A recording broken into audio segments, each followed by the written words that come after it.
That's all. Let us take a few moments with our eyes closed to absorb this feeling.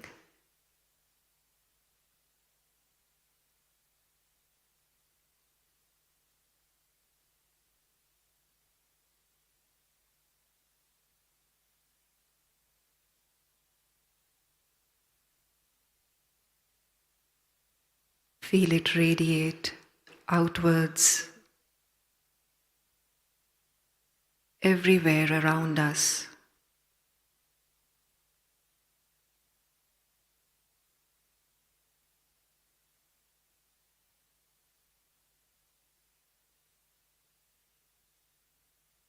Let us now gently open our eyes.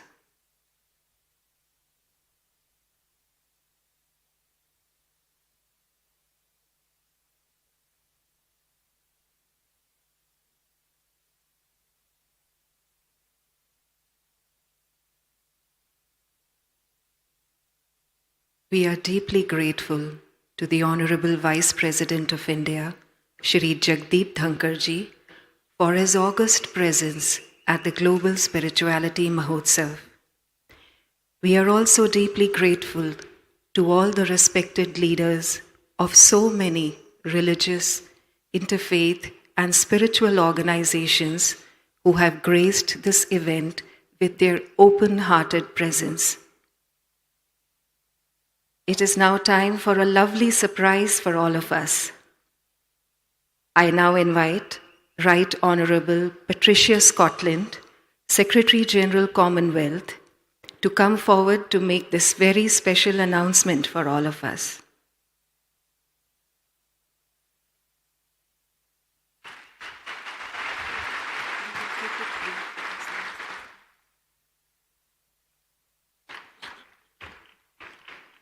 Your Excellency, Vice President Sri Jagdeep, distinguished guests, partners, colleagues, friends, my heartfelt greetings to you all. It is a genuine honor to return to this magnificent place. Vision, ingenuity, and labor has transformed what was once harsh and depleted lands into a lush green campus with rainforests full of thriving endemic and endangered species, medicinal and edible plants, and organic farms. This site has become a testament to harmony with nature. Every step one takes through the Yatra garden and these hallowed halls is an encounter with tranquility and renewal. We stand today in the physical representation of the heartfulness you have been practicing and sharing for so many years. And as we gather here in the month before the 125th birthday of Babakul's, it is a fitting monument to his lasting legacy. But the imprint of his life of humble service, devotion, and love is unmistakable. It echoes in the demeanor of everyone present here, and it is reflected constantly in the vision and leadership offered by our dear friend and brother, Daaji, who has once again welcomed us so gracefully to this wonderful place. The Commonwealth is a family, and we are 56 nations and 2.5 billion people, stretched across 5 continents and 6 oceans, and our collective heart beats with the shared values of peace, understanding, and mutual respect. Daaji, as the guiding force behind heartfulness, you embody these values. Your wisdom, compassion, and unwavering commitment to the spiritual well-being of humanity shines through you and through this movement. Your leadership has nurtured the growth of heartfulness, and in doing so, you have touched the lives of countless people across the globe, across 160 countries and more than 5 million practitioners, with the dedicated support of 16,000 volunteer trainers operating in over 5,000 centers worldwide. Your impact extends far and wide. Heartfulness has become a global force for inner transformation, creating ripples which transcend continents and cultures, sowing seeds of mindfulness, compassion, and spiritual well-being across the world. Your teachings resonate deeply, offering a pathway to peace and self-discovery. And your approach to meditation and spirituality is both profound and accessible, guiding seekers on a journey towards a harmonious existence. This vision has cultivated a heartfulness community centered around love, unity, and mindfulness, offering solace and spiritual nourishment to seekers from diverse backgrounds in an increasingly chaotic world. Your unwavering commitment to service, coupled with your profound understanding of the human heart, creates a legacy of grace, humility, inspiration, and boundless compassion. In our lives, we all try to create and send out our own positive ripples of change. The ripples you have created are vast and lasting. They can build a current which can sweep down even the mightiest walls of resistance and provide us all with constant inspiration.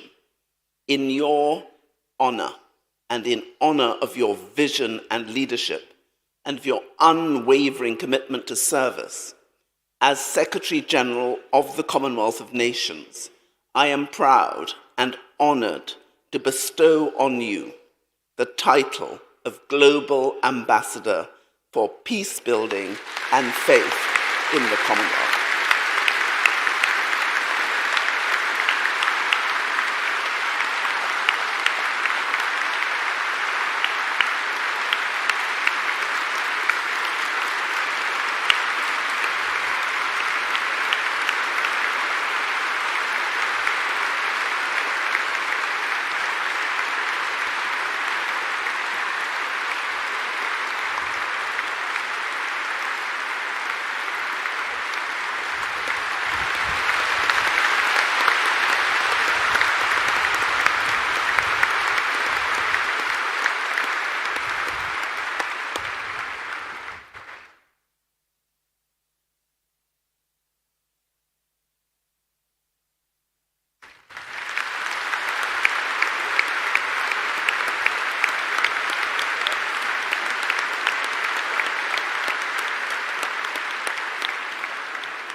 We thank with all our hearts respected Commonwealth Secretary General for this great honor that has been bestowed upon revered Daaji. I now invite Honorable Vice President of India, Shri Jagdeep Dhankhar ji, to say a few words on this august occasion.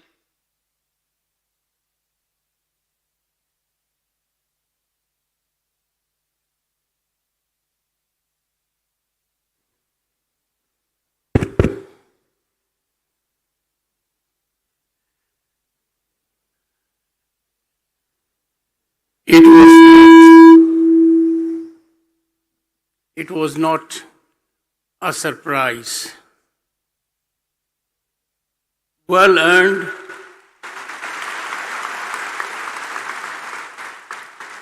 well deserved recognition from the right quarter. Congratulations to Daaji.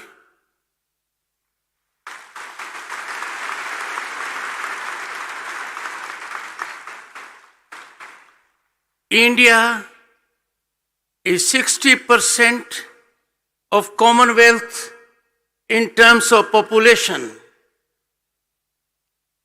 In terms of knowledge and wisdom, I leave it to your discretion.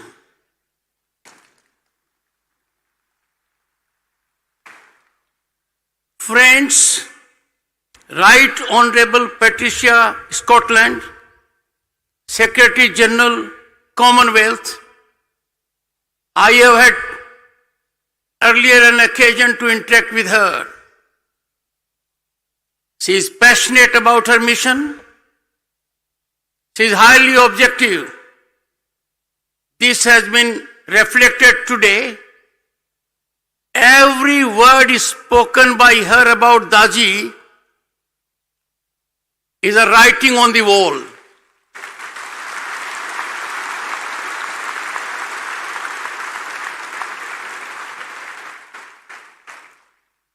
There was a time when iconic status was granted on parameters that are baffling, beyond any rational, but now times have changed. Our civilian awards that are conferred are based on objective parameters. There is recognition of those who need to be recognized. These are driven no longer by event management or patronage. It was a gratifying moment when Daaji received a very high civilian award of Government of India, Padma Bhushan.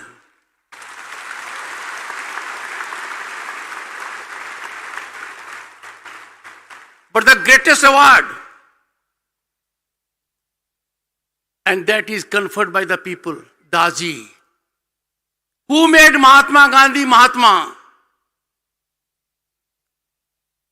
Who made Netaji Subhash Chandra Neta?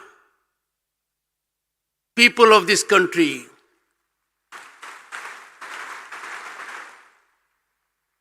Millions and millions of people are inspired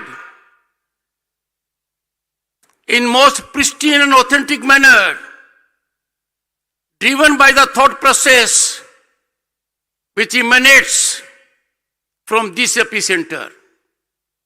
I therefore congratulate the Secretary General for being very thoughtful.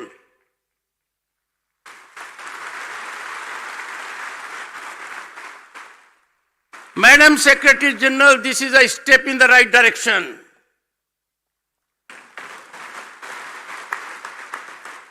A step taken at a time when the world is engulfed by conflagrations. We are looking for solutions. Solutions will emanate from here.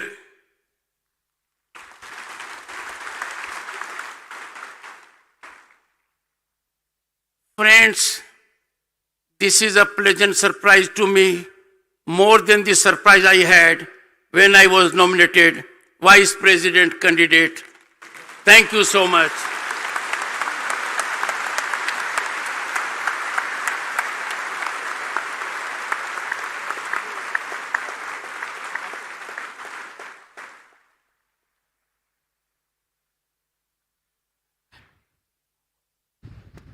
We thank with all our heart the Honorable Vice President Shri Jagdeep Dhankhar ji for his kind words.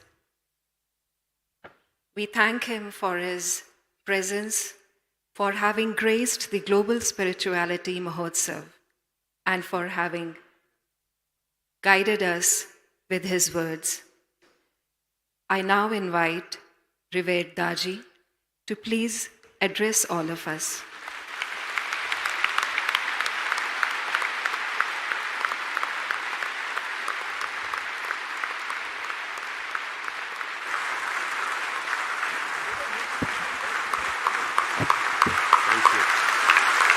Thank you. Thank you.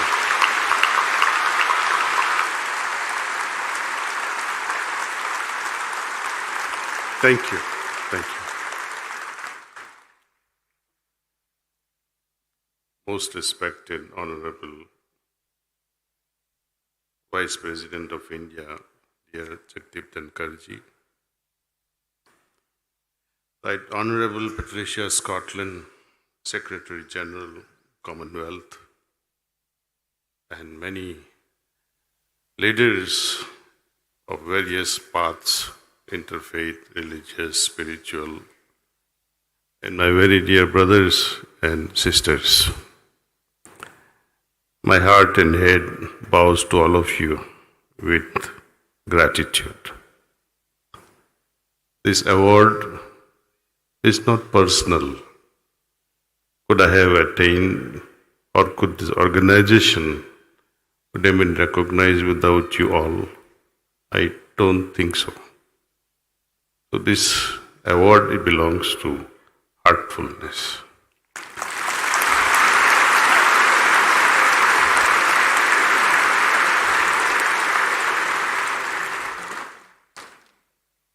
And to the guiding force behind all this, the hierarchy of masters.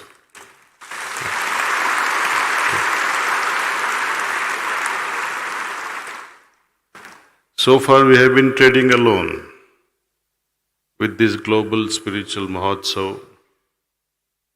Many of the spiritual leaders, including Maharishis, Transcendental Meditation, TM, headed by Maharaja and multiple Rajas in this organization, Brahmakumaris, to name the few. There's a whole list of almost 300 spiritual organizations. Imagine if one organization can do, and all coming together, each organization having ocean of abhyasis coming together, what we can all achieve together. It will be a wonderful moment to witness each one in harmony, interacting with love, respect, trust, honor. The world will change. Gods and angels from above will love to descend on this planet and say, look at this humanity, they have created heaven. Is it too much? I don't think so. It's very easy, provided we want to have it. Just little interest. Very simple little interest is required. Close your eyes only for 5 minutes in the morning, 5 minutes in the evening, center yourself, invoke God's grace, and see what all He can do through us. We pray with all our hearts, may this land, may this Mother Earth really become a heaven. Thank you, thank you, thank you, thank you.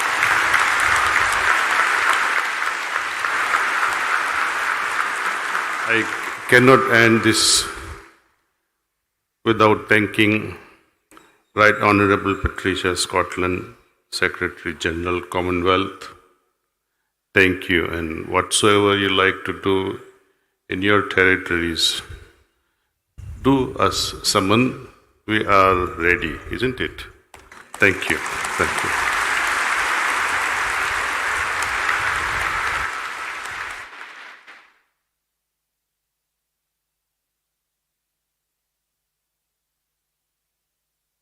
It has been an honor to have Honorable Vice President Shri Jagdeep Dhankhar among us. Let us thank him with all our hearts for having been here with us. And it is now time to respectfully say bye to our Honorable Vice President. Let us give him a huge round of applause.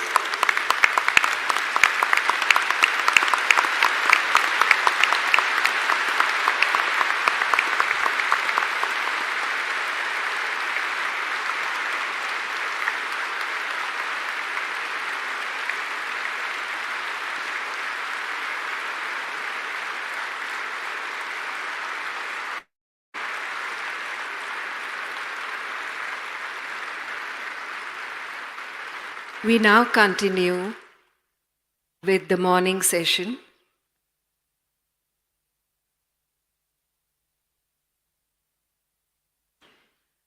How could a congregation of so many open, loving hearts, each heart waiting and wishing for peace, how could this congregation be complete without some music that stirs the heart? It is now time for a heartfelt musical rendition by Brother Charanji. I now invite him to come forward with his daughter and grace all of us with some soulful music.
एक हल्का सा बादल बन जाए,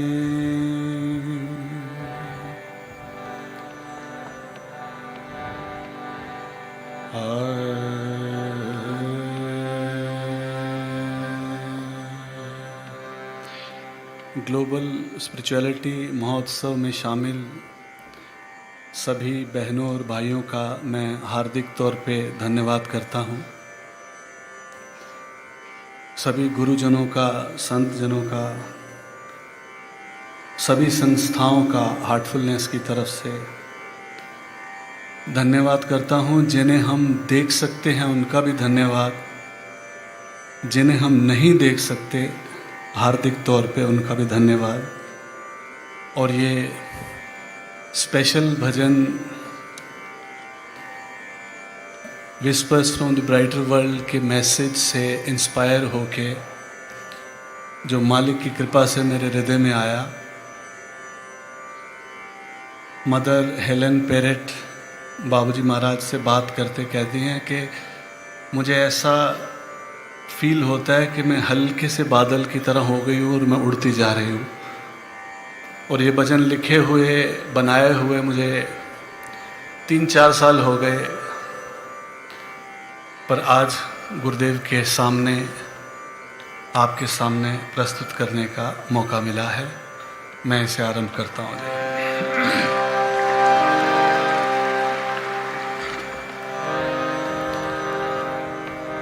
एक हल्का सा बादल बन जाए, एक हल्का सा बादल बन जाए, एक हल्का सा बादल बन जाए, एक हल्का सा बादल बन जाए, तेरी हवा मिलते ही उड़ जाए, तेरी हवा मिलते ही उड़ जाए,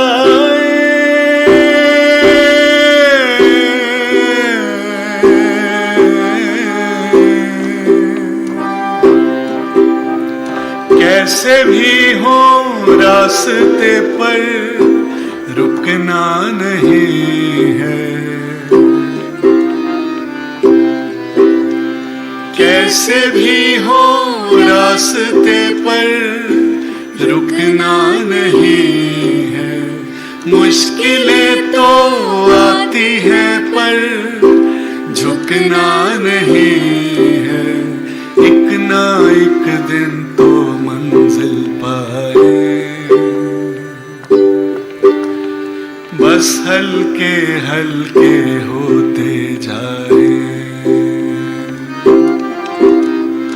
एक ना एक दिन तो मंजिल पाए, बस हल्के हल्के होते जाए, आसमानों में संग तेरे ही यूं ही लहराए, आसमानों में संग तेरे ही यूं ही लहराए, तू जो कहे तो खुद ही बरस कर खुद को मिटा दे, बस एक सपना हम तुझसे हो जाए, हम तुझ में बस तुझ में लय हो जाए,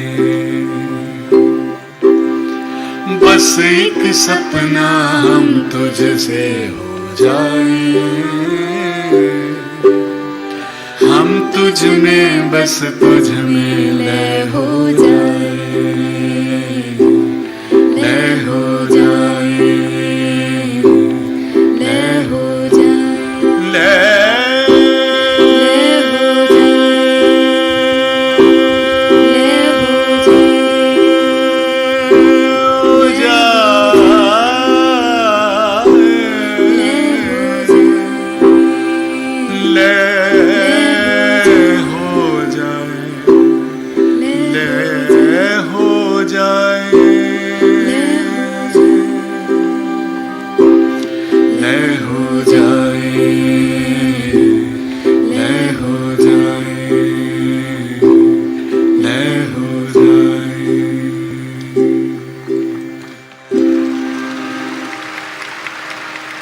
बस एक सपना हम तुझसे हो जाए,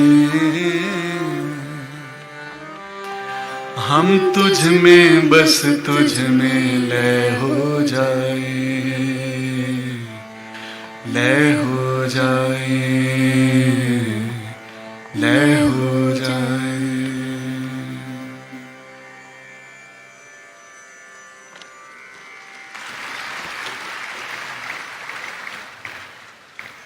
आओ हम सब उस परमात्मा की तरह प्रेम हो जाएं, हम सब एक हो जाएं और उस एक में समा जाएं। मैं अगला भजन आपके सम्मुख रखता हूँ।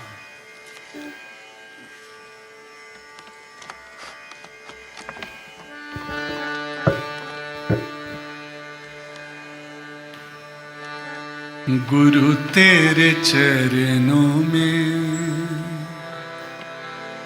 स्वर्ग पा लिया है। वो अपने सीने में हर एक का दर्द रखते हैं।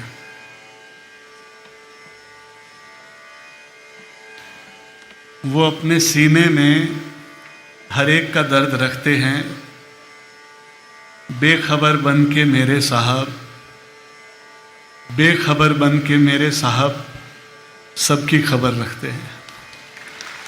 बेखबर बन के मेरे साहब सबकी खबर रखते हैं। गुरु तेरे चरणों में स्वर्ग पा लिया है। ज़मीं पे खड़े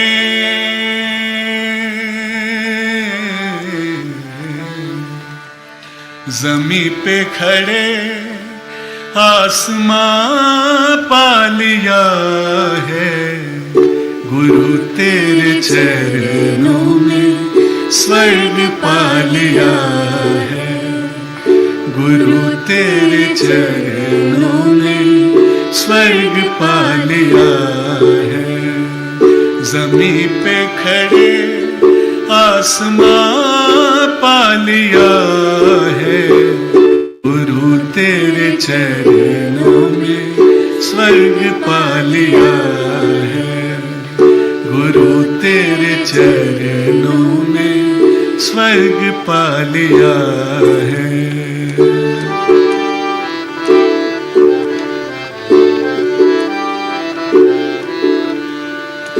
हमें जो न सूझे सुझाया वो तुमने। हमें जो न सूझे सुझाया वो तुमने। बना जो न हमसे बनाया वो तुमने। मरुस्थल में हमने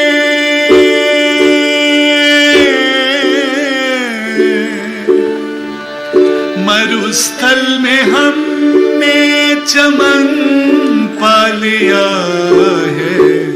गुरु तेरे चरणों में स्वर्ग पा लिया है। गुरु तेरे चरणों में स्वर्ग पा लिया है।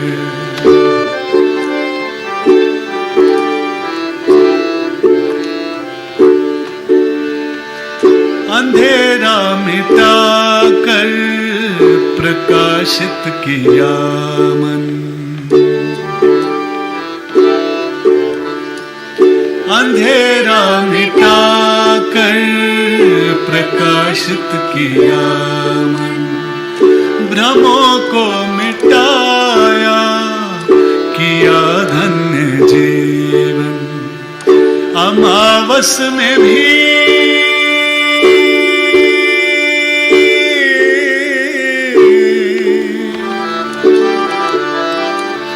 अमावस में भी चंद्रमा पा लिया है। गुरु तेरे चरणों में स्वर्ग पा लिया है। गुरु तेरे चरणों में स्वर्ग पा लिया है। हमें अपने जैसा प्रेमी बनाकर, हमें अपने जैसा प्रेमी बनाकर हृदय में ही रखना अपने छिपाकर। तुम्हें जो है पाया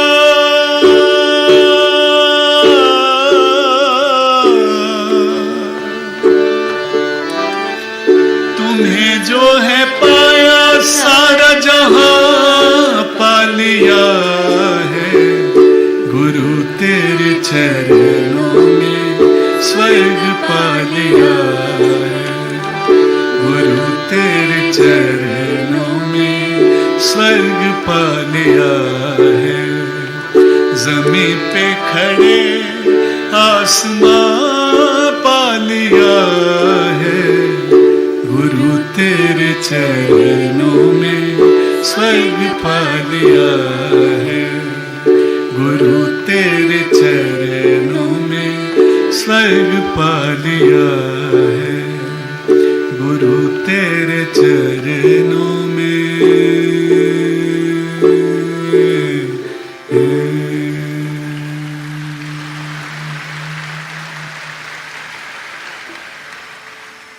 thank you master.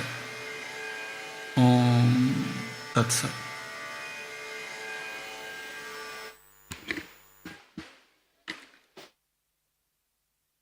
Thank you, Brother Charanji. We now respectfully request all our dignitaries seated on the stage to please proceed down and occupy the chairs in front of the stage. We thank you for your presence on the dais.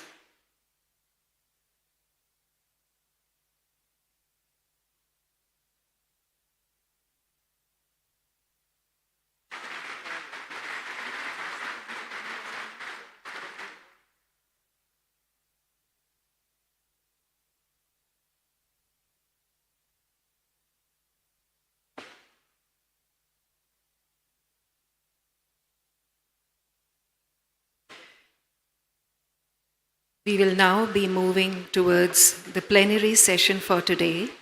We request all our brothers and sisters to continue to be with us. There is inspiring wisdom to be gained from all respected leaders of different organizations. There is much to learn, and as we say, the journey of learning is endless. So we request everyone to continue with their presence here with us.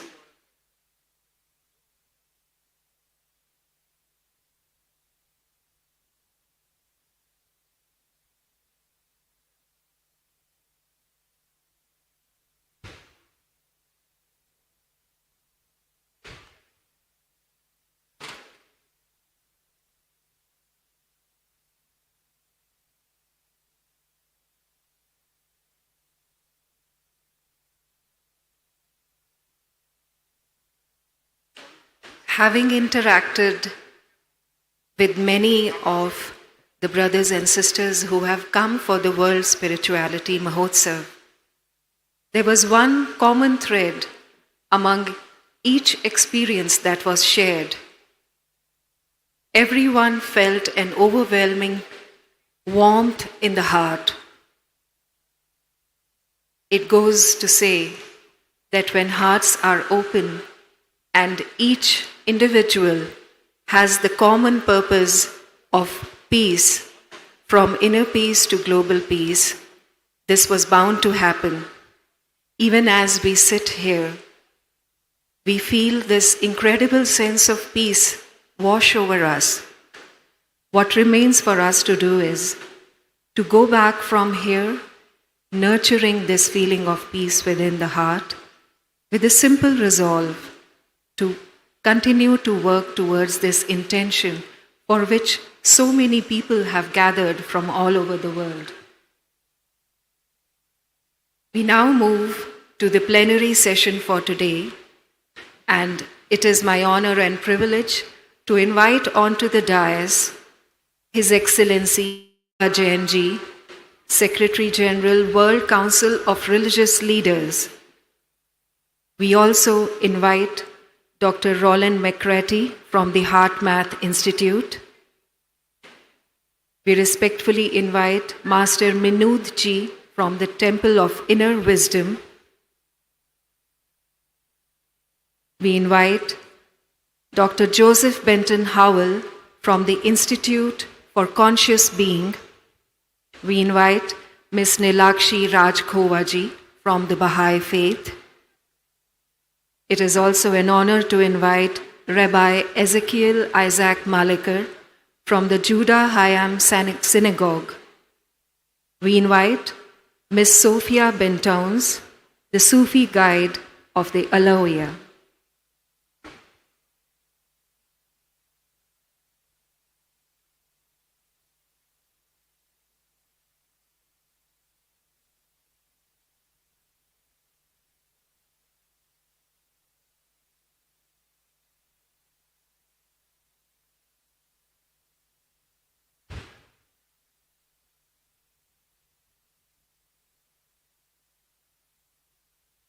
As it has been said in the Vedas,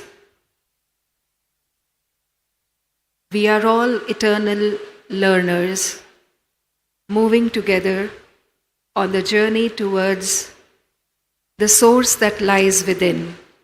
And as the Vedas say, may noble thoughts come to me from every side. And each and every of these plenary sessions is that opportunity for all of us to allow these noble thoughts to go within us.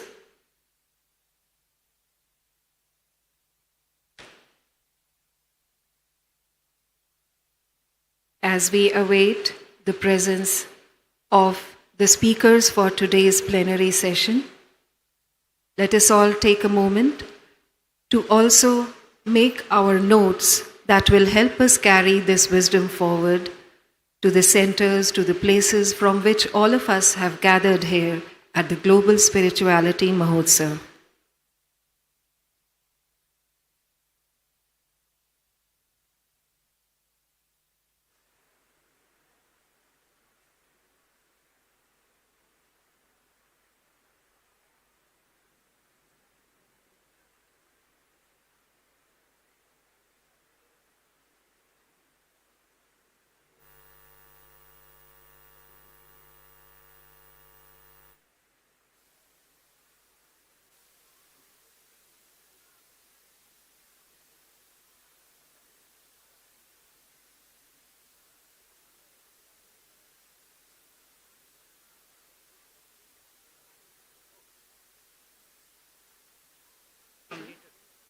I start?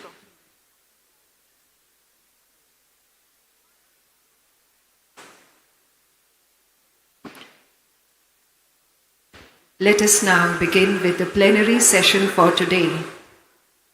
This interfaith dialogue serves to give us further direction on how to proceed from inner peace to global peace.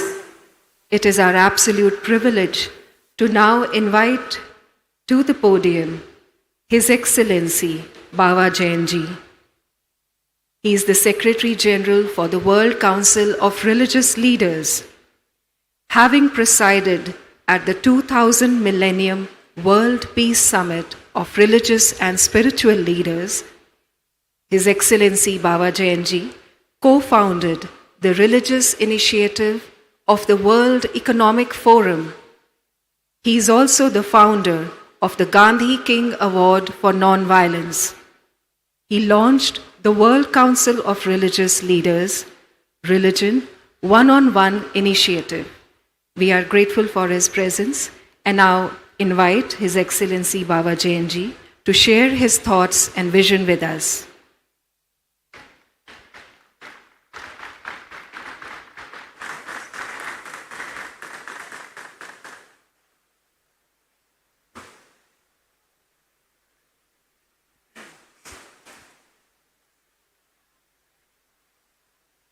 Good morning. I guess nobody feels this is a good morning. I don't get any response. Good morning. Now I see everybody is here. I didn't expect to speak now, even though I was invited as a keynote speaker, but I think I was communicating to you more in silence than by words, because I think silence is the language of the heart.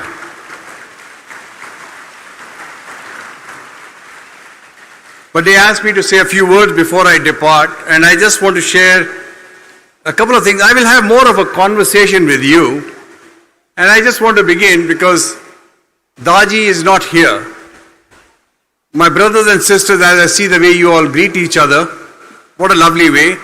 I want to ask anybody, maybe on the dais or here, what is the greatest blessing that you can receive in your life? Any volunteers? Anybody want to venture what's the greatest blessing you can receive in your life?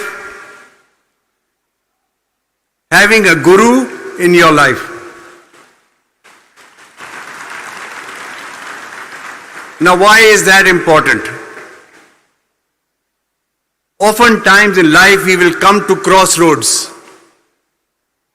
The more crossroads you come to, the more you will build your character to see which path to take. And don't be afraid to fail, because it is through failures that our core character is built.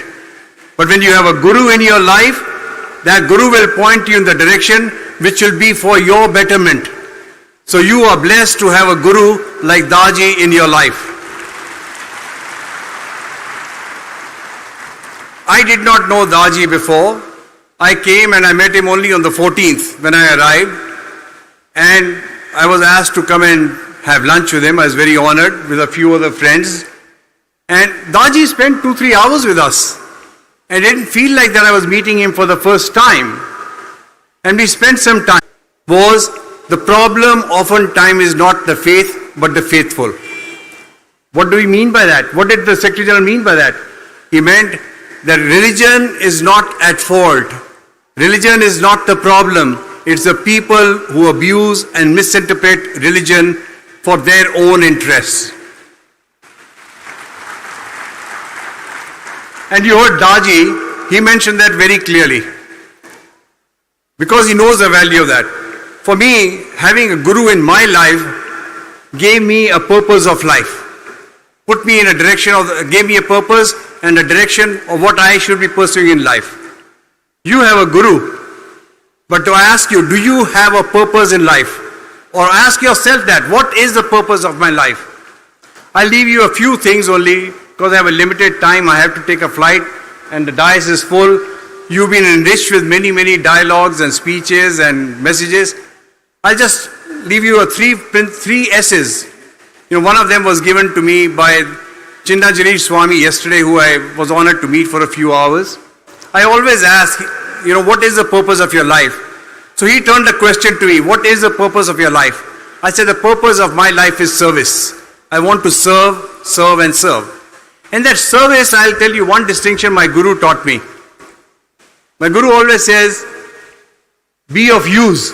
Remember, oftentimes people will tell you that they are just using me.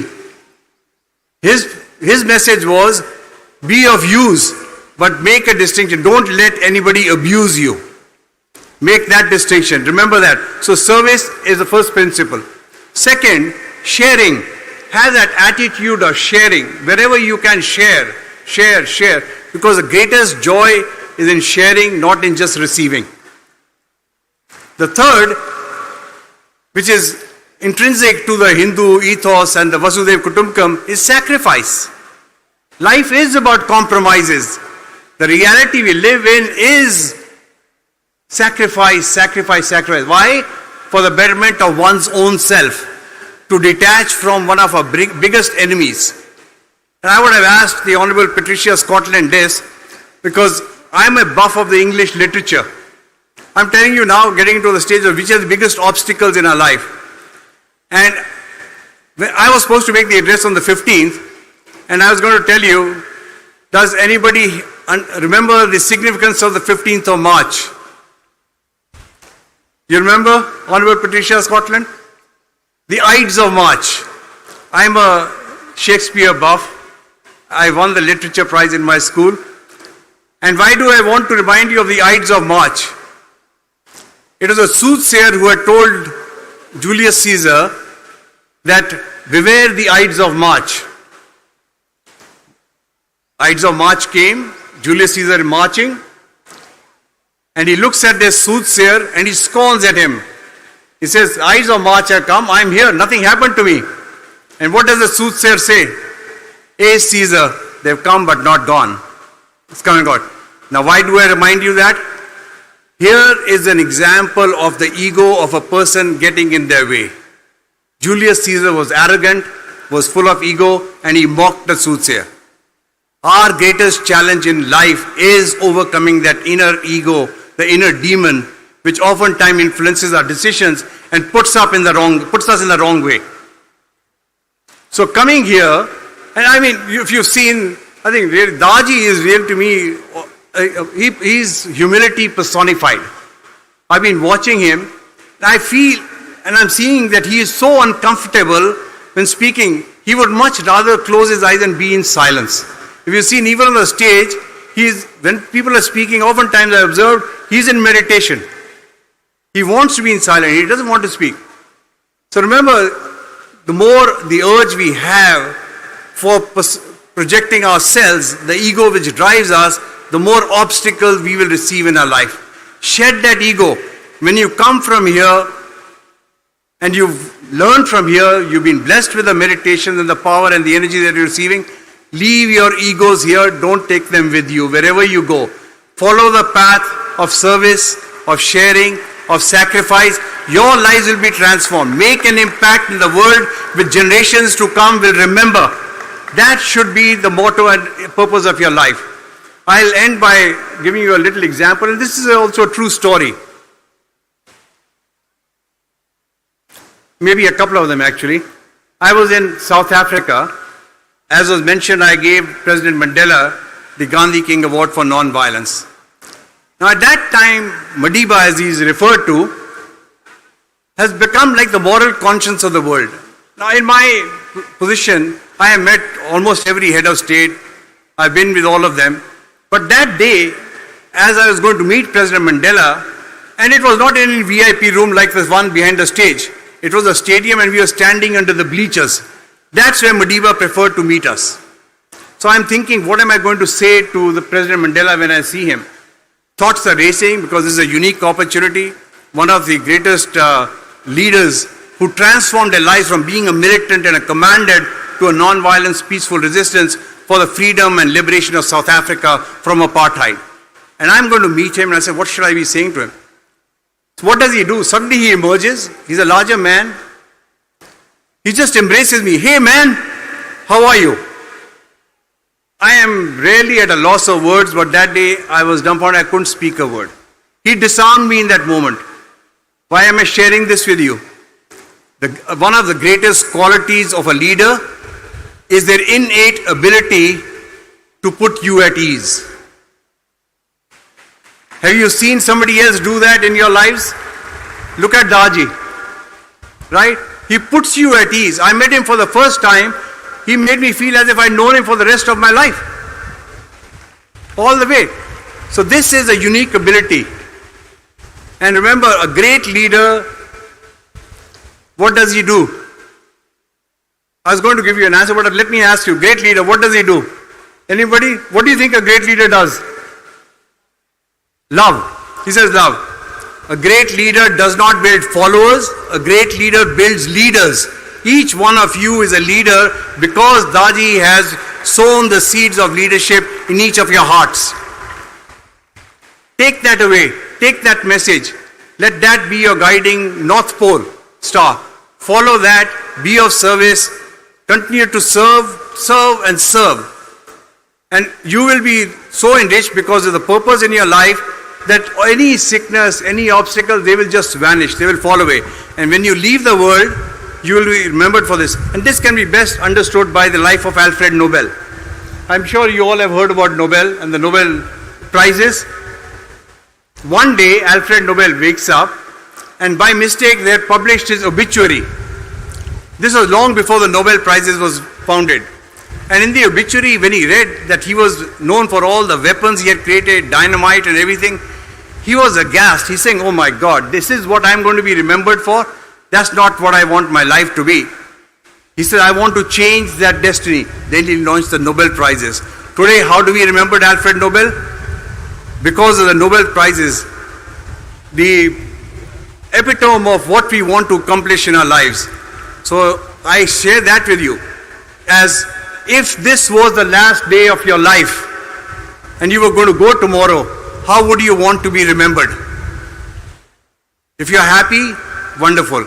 If you're not, change those things and focus on what you will be leaving behind, because everything that you have gathered materially will be left here. What will remain is what good you have done, what you have served, what you have shared, what you have sacrificed. So be that good ambassador of the Heartfulness Institute as you go about doing your work in the world, and be somebody who people remember, yes, he came, or yes, she came, and they did something which we will remember forever. God bless you. Bharat Mata ki Jai. Jai Hind.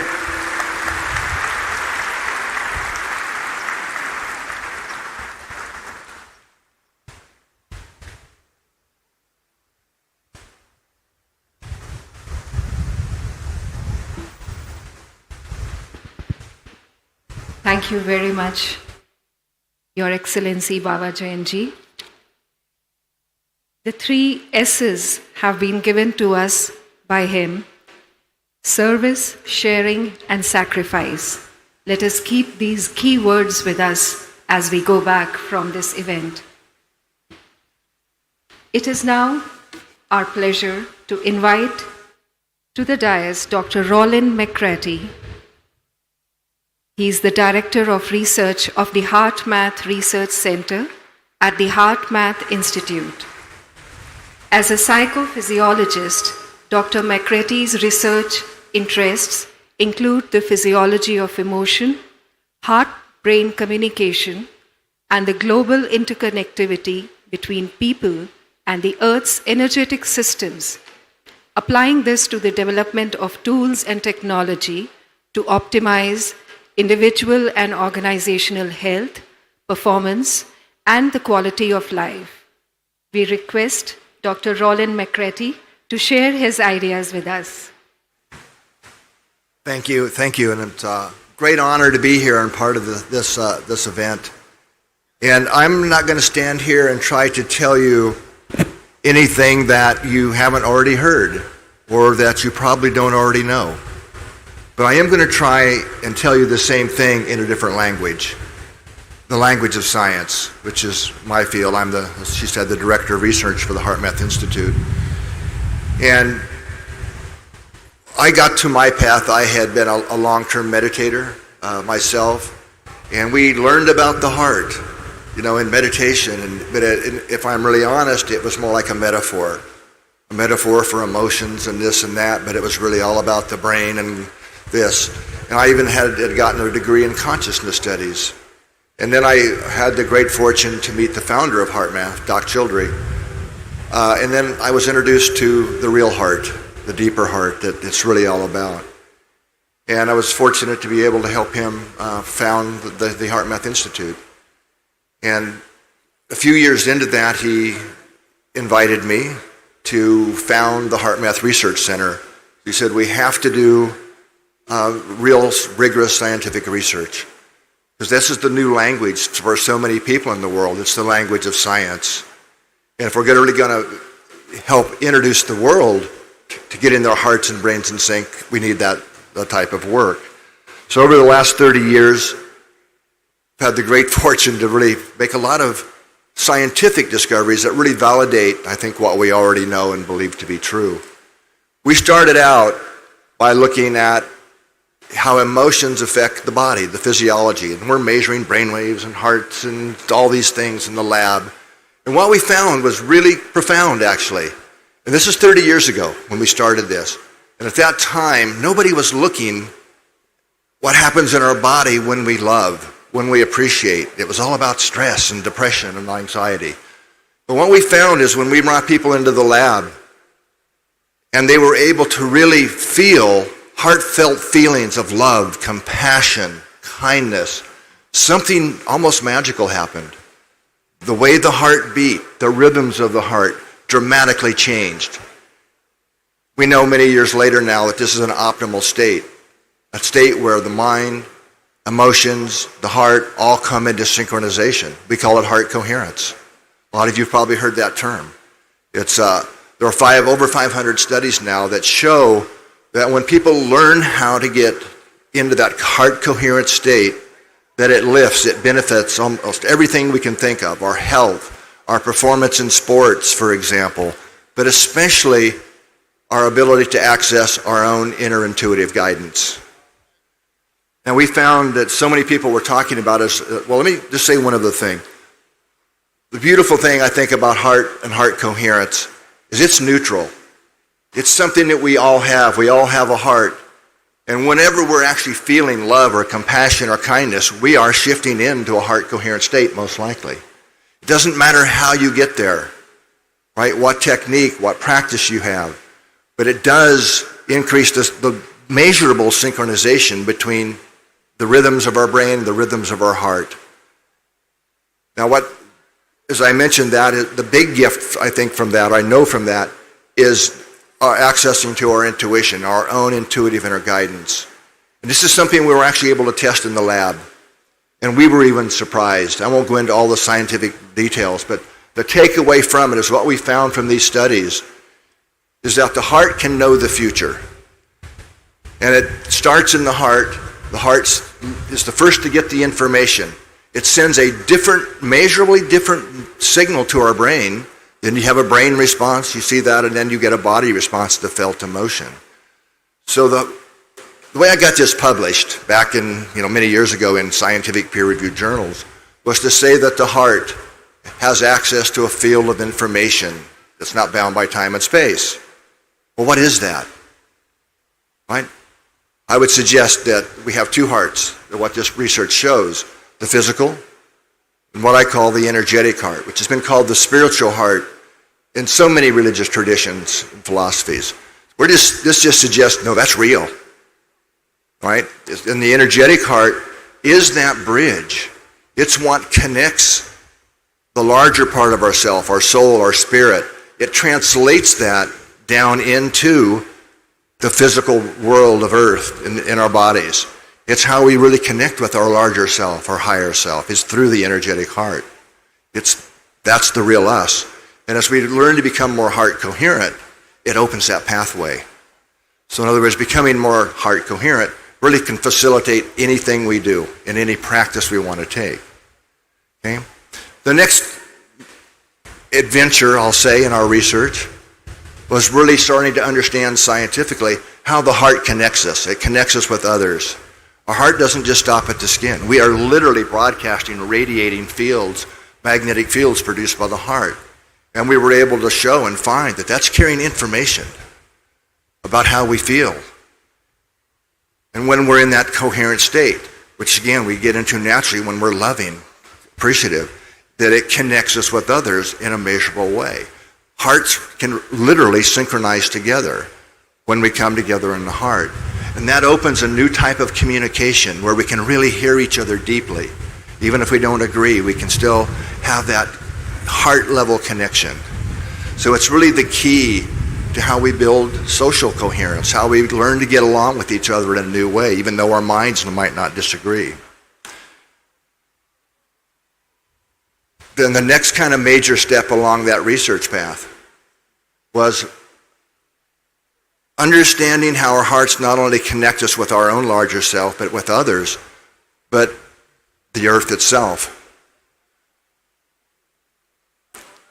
As it turns out, when we measure the heart coherent rhythms, it's a rhythm of about 10 seconds. We have new technologies that can measure this. It makes it very easy to practice, to know if we're in coherence, and to make that shift. But we started asking questions like, well, how do mothers know their children are in harm's way when they're on the other side of the planet? What's connecting this? There has to be something that's making that connection. One of the things that we found that can help answer that question is we all live within the magnetic fields of Earth, right? The North Pole, South Pole, but the fields that we live in. Well, the amazing thing that we discovered by having these sites around the world that measure the energetic or the magnetic environment of Earth is that the fields vibrate. These magnetic field lines are plucked like guitar strings. And they vibrate at the same frequency of the coherent human heart rhythm. Okay, so when we're in that heart coherent state, through resonance principles, it connects us with the fields of Earth that we're all connected to. And what we're finding is the fields of the Earth that we all live in is what interconnect us not only with each other, but with nature, with trees, with animals, so that we're able to the heart really is what's connecting us across dimensions, with our larger self, with others, and with the Earth itself. So once we really understood that, then we said, well, how do we teach this to others? How do we make getting coherent easy?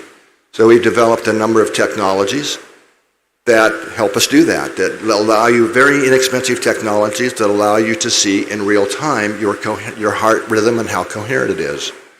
And these are, I'm thrilled to say, being introduced into many schools, these technologies, at least in the US and other countries, that are really allowing kids to learn this at a very early age. And I personally don't think there's any greater gift we could give our children than learning how to get our hearts and brains in sync early on, and we have that skill for life. Now, when we look at the global field that I'm talking about, we have new technologies where we can measure that. Again, I don't have time to go into it. But here's the takeaway. What we find is when we come together at events like this, or events, and we get into that coherent state, in other words, when we add love and compassion, and we intentionally radiate that into the field environment, the earth, the field environment, it's measurable. And love is by far the most powerful energy or frequency of bringing a type of coherence into the planetary field. We can measure this now. And I'm honored to say that the Heartfulness Institute is one of our partners in this project, and we have a lot of these devices right here, right now, measuring what we're doing to affect the field. So I hope this has been useful to share some science with you. But what does this all point to? My parting comments and invitation would be, it's time for love to go viral, right? It's what's going to shift the frequency of the planet. It's what's going to lift our baseline of humanity into our next level of consciousness, where the heart and brain are truly in sync and a joint partnership. Thank you very much for the kind invitation to be here. Thank you, all of you, for your kind support. Take care. Thank you very much, Dr. Rollin. It was a deeply insightful presentation, and it is amazing to see that something we have always known inside. Scientific research is now validating that the heart is the only part of us that has access to inner guidance and intuition. We now move towards another presentation. We invite Dr. Joseph Benton Howell, a clinical psychologist, a spiritual teacher, as well as an authority on the Enneagram. Dr. Howell is the founder of the Institute for Conscious Being, which teaches consciousness and spiritual development. He is the author of Becoming Conscious, The Enneagram's Forgotten Passageway. A new book to be released this year is also coming up, titled Know Your Soul. An absolute privilege to now be listening to Dr. Joseph Benton Howell.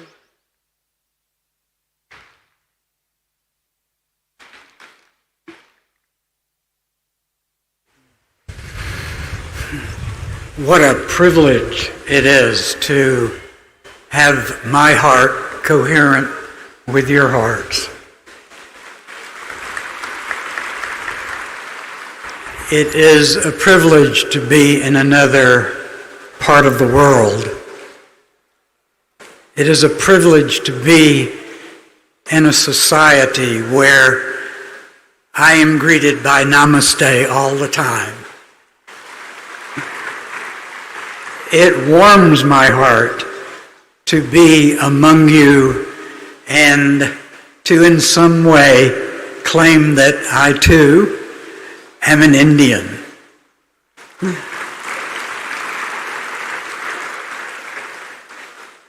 For a moment, if you will do this for me, if you will just gently close your eyes and picture in your mind's eye the home, the dwelling, the apartment, the house in which you spent the earliest parts of your life. Now look at that dwelling. You were 1 year old, 2 years old, 3 years old, maybe 4. And as you look at it, look at the windows and the doors. Look at the color of it. And now, look at where in those environs that you most played. Was it on the grass? Was it in a playground there? Was it in your private garden? Was it in a common area of an apartment house?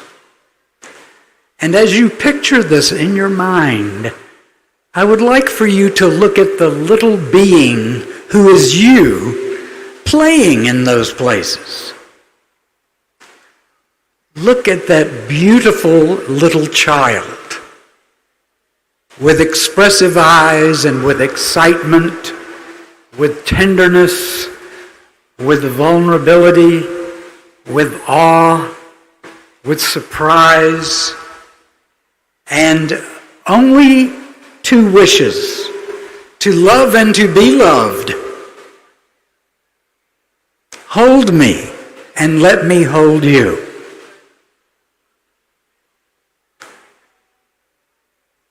This little child with those beautiful eyes is sitting in that playground or that yard or that garden, and it is full of hopes for what life is to be. And it radiates that hope. Sadly, that little child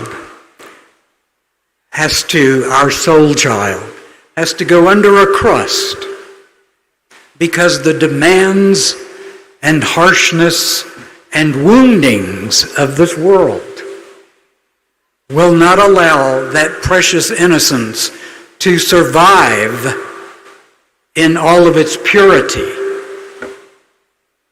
And so, by age 5 or 6, sometimes 7, we have put on a layer of protection, and it has been called our ego. And we must have an ego. It gives us an image. It gives us a way to move through the world. It gives us protection from the wounds that our little vulnerable self could not bear. And as this child grows, the ego grows with it, with you and me. We became a defensive personality that we said to the world, you can't hurt me because I'm powerful, or because I am okay, or because I am right, or I'm giving. We decided what our strategy for our ego was going to be. And then by midlife, and for some of us much sooner, there's a shock point. And that shock point takes us into a land of pain and suffering. Because we realize that that ego never did have a way to successfully block us from pain, suffering, shame, anger, alienation. When we were teenagers, we were searching for an identity. And instead of going back to our soul child, we found our identities in groups. And now, so many are finding their identities in social media. What a false self that we are presenting for our children to embrace. So, what is it that we can be if we cannot be our ego? We can be our ego and continue to suffer. But who is it that we could be that brings hope again, that brings love again, that brings light again? And the answer is, it is our soul. And the soul now has a purpose and a meaning and a way, with the ego's help, to have it protected. Because the ego now can serve the purposes of the soul. So I'd like to tell you How do we find the qualities of our soul again? Well, in my tradition, the great teacher Jesus Christ said, "You cannot enter the kingdom of heaven unless you become as a little child." And in my opinion, we have got to return to our own first identity, which is our true nature. And that's found in the little being you saw in that yard or playground just a few minutes ago. So right now, close your eyes again, and I'd like for you to picture that child one more time. Look into her or his eyes. See that purity, that beauty, that willingness to love and be loved. Now, feel the heart of that child. And now, if you will, go to that child and sit by them and put your arms around that little being and put your hearts together and let them beat in coherence. Join with your soul so that your life can face any shock point and do it with dignity and compassion and holy strength and holy faith. Thank you.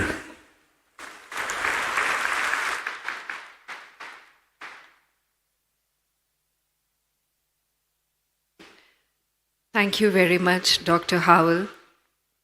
Thank you for reminding us that we cannot enter the kingdom of heaven until we become like little children with innocent hearts ourselves. It is now our privilege to invite, to present to all of us, Ms. Nilakshi Raj Khowa, Director, Office of Public Affairs of the National Spiritual Assembly of the Baha'is of India. Ms. Raj Khowa has also served as the Director, Advancement of Women and Youth Affairs of the Office of the Public Affairs, Baha'is. Over to you, Ms. Raj Khowa. Thank you. Good morning, everyone. First of all, I would like to extend heartfelt greetings on behalf of the Baha'i community of India to each one of you.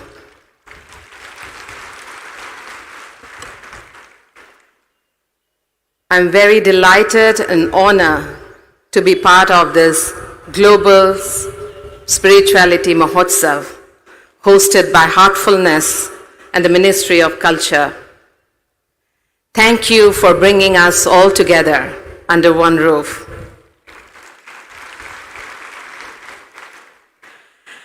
I would like to begin with a quote from the Baha'i writings. It says, "O Son of Spirit, my first counsel is this: possess a pure, kindly, and radiant heart. The thine may be a sovereignty ancient, imperishable, and everlasting." I think it's all starting with our heart. And what heartfulness is trying to do is unlock the hearts of everyone so that we can embrace love, unity, compassion, and break our barriers of caste, religion, gender. I'm so happy to be part of this conference. Just wanted to share a few thoughts from the Baha'i community. Friends, we have seen that there are many factors that contributing to keeping India together as a nation. Few can deny that a vital cohesive force that binds the nation together is the spirituality of people.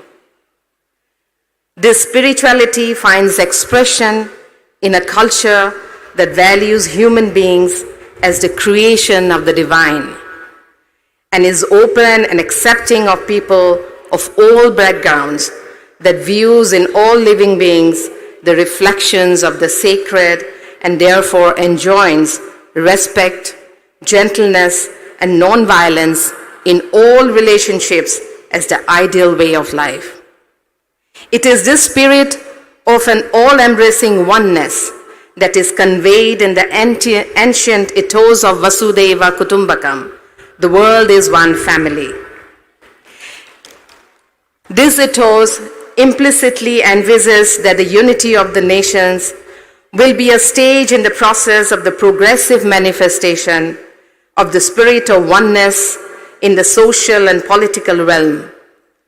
It reaches its fruition when the principle of the oneness of humankind is firmly established in the consciousness of people, and when India and its sister nations across the world unite as one family.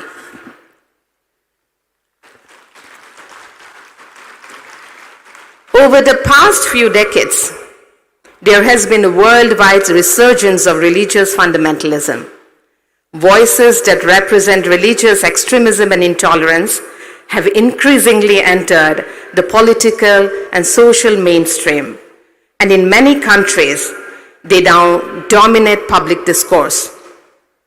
This has created an atmosphere of confusion around the concept of religion, where its unifying and constructive role has been steadily obscured by the tendency to view it solely through an identity lens.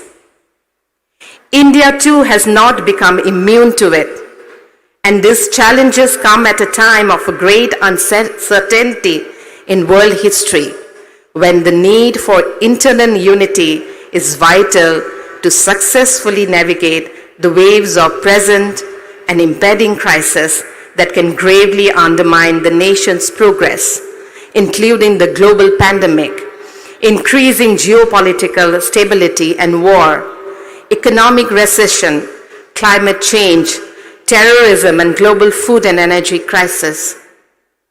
The need of the hour then is for a constructive dialogue, a discourse involving leaders and representatives of all religions in India on the role of religion in contributing to social harmony. The ground for such a discourse must be laid by clarifying the fundamental nature and purpose of religion as a system of knowledge and practice, and common foundations of all religions.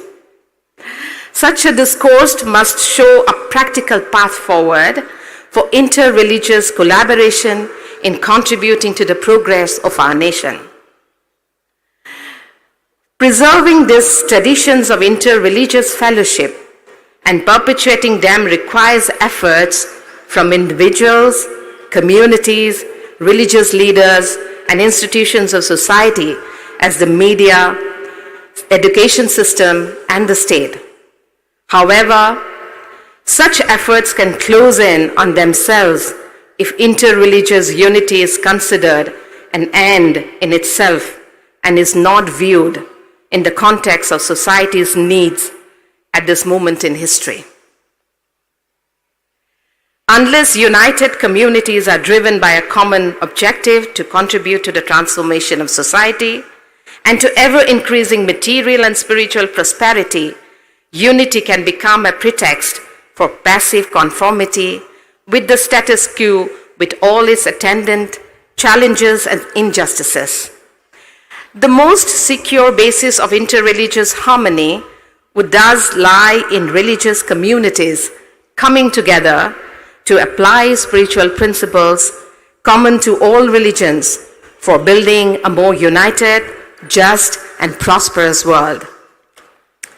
But friends, addressing the complex and unprecedented challenges of the 21st century will require the masses of humanity to make deep changes in their patterns of thought and behavior and willingness to make profound sacrifices for the common good. The kind of structural and systemic changes that are needed to become more just, united, and restore our balance with nature will require selfless efforts from the masses of humanity on a scale and for a duration never before witnessed. History bears witness that other than religion, no other power or man-made ideology has been capable of stirring the depths of human motivation and calling forth the spirit of nobility, sacrifice, and initiative needed to achieve such an objective. The world today is in dire need of the power of religion to once again course through the veins of a beleaguered humanity and to stir a common and collective response to humanity's challenges. Here we can see two protagonists who are playing a very important role. Religious leaders have a unique role to directing the attention of their congregation to the needs of the world.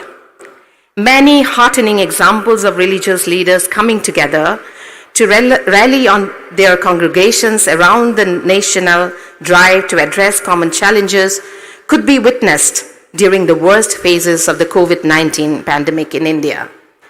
25 religious leaders and representatives of Indian interfaith movements in India issued a joint statement to the followers of all religions in India to reiterate those principles common to all religions that have the greatest bearing on people's response to the crisis. The statement, which was issued as an initiative coordinated by the Baha'i community of India, called upon adherents of all religions to unite in a common commitment to 4 spiritual principles that have the most relevance to this crisis. And I think it's still relevant to these current challenges that we all are facing. Recognitions of the oneness of religion, the oneness of humankind, selfless and sacrificial service to the common good, and the complementary between science and religion. Although this was a modest effort, it illustrated the tremendous potential for positive social change that resided in the untapped spirituality of the masses, which faith leaders could come together and channelize for the well-being of all. Friends, another group of population where we are still trying to draw on their capacity and potentials are our youth. Youth, the Baha'i writing says that youth can move the world. The young people have a critical role to play in the field of development, peace, and prosperity of humanity. Young people want a better society no matter where they live. They tend to believe in the unity of people and be relatively unburdened by the biases and prejudices. They want peaceful and prosperous future for themselves and their peers. Let unity and harmony become our dominant narrative and become associated ever more strongly with the reputation and reality of Indian identity, relegating conflict and contention among the religions to an earlier and less mature stage of our history. Friends, let us harness an edifying power of religion towards constructive endeavors that can bring about the spiritual and material prosperity of our nation. In this way, India can truly lead the world morally and contribute to global peace and harmony, assuring its rightful place as a leader in spirituality and interreligious harmony. Thank you so much, and I'm so happy to be part of this endeavor. Thank you. Thank you, Nilakshi ji. It is true that it is time to restore balance with nature, and it would require efforts on a mammoth scale from each one of us. We would now like to invite to the dais Rabbi Ezekiel Isaac Malikar. Rabbi Ezekiel is a priest of the Judah Hayam Synagogue, the Jewish temple at New Delhi. He is the spiritual master of the Speaking Tree, Times of India, and a human rights activist. A recipient of the Doctor of Literature and the Mahavir Mahatma Award, he is the recipient of the Ambassador of Peace Award for promoting harmonious relations between the interfaith communities. A very well-known author, it is now our privilege to listen to Rabbi Ezekiel. Namaste, Shalom. First of all, I would like to clarify that I am not here to represent any particular community. I am here to represent all my Indian brothers and sisters. Because we have been divided into caste and creed and religions, but we forgot. I always say, Janani Janma Bhumischa Swargadapi Gariyasi. The mother who gives you birth and the country where you are born are greater than the heaven. So I always say that I am an Indian first. मैं पहले भारतीय हूँ, then मैं यहूदी हूँ.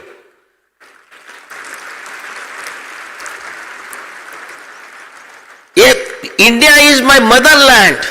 I learnt here, Vasudhaiva Kutumbakam, Atiti Deva Bhava.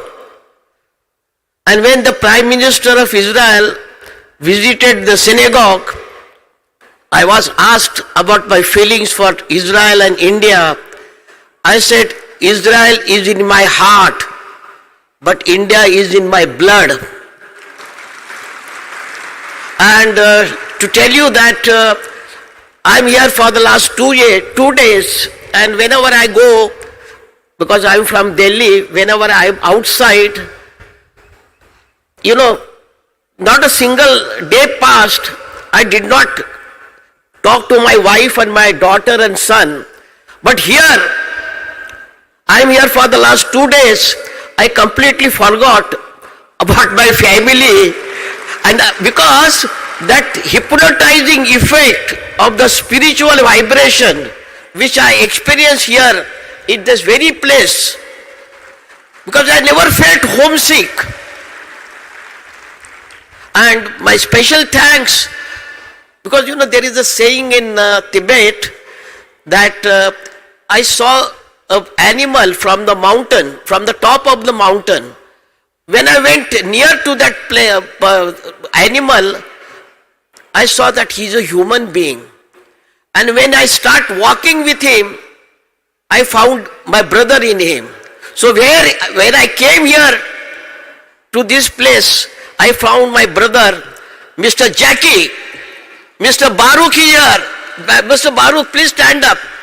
And he has hosted me and his wife Alexandria, and this Nilakshi also, and we have been with him enjoying our trip. In fact, I was telling Nilakshi, why did we book our tickets for today's flight? Let us cancel. Let us go tomorrow, because this place is such a, I'm telling you, really from core of my heart, because as you know that Israel is surviving because of the trees. We have that festival called Tu B'Shvat. Every year we celebrate the festival of the trees. And that on this particular day in Israel, Israel's population is just 9 millions. At least 2 million people will go and they will plant a sapling. Here, in my practice, whenever I attend anyone's respected, Daaji was saying that Tulsi, that plant of Tulsi, whenever I attended any auspicious occasion, whether it is a birthday party, it is a wedding anniversary, I always given them not in gift or cash or kind.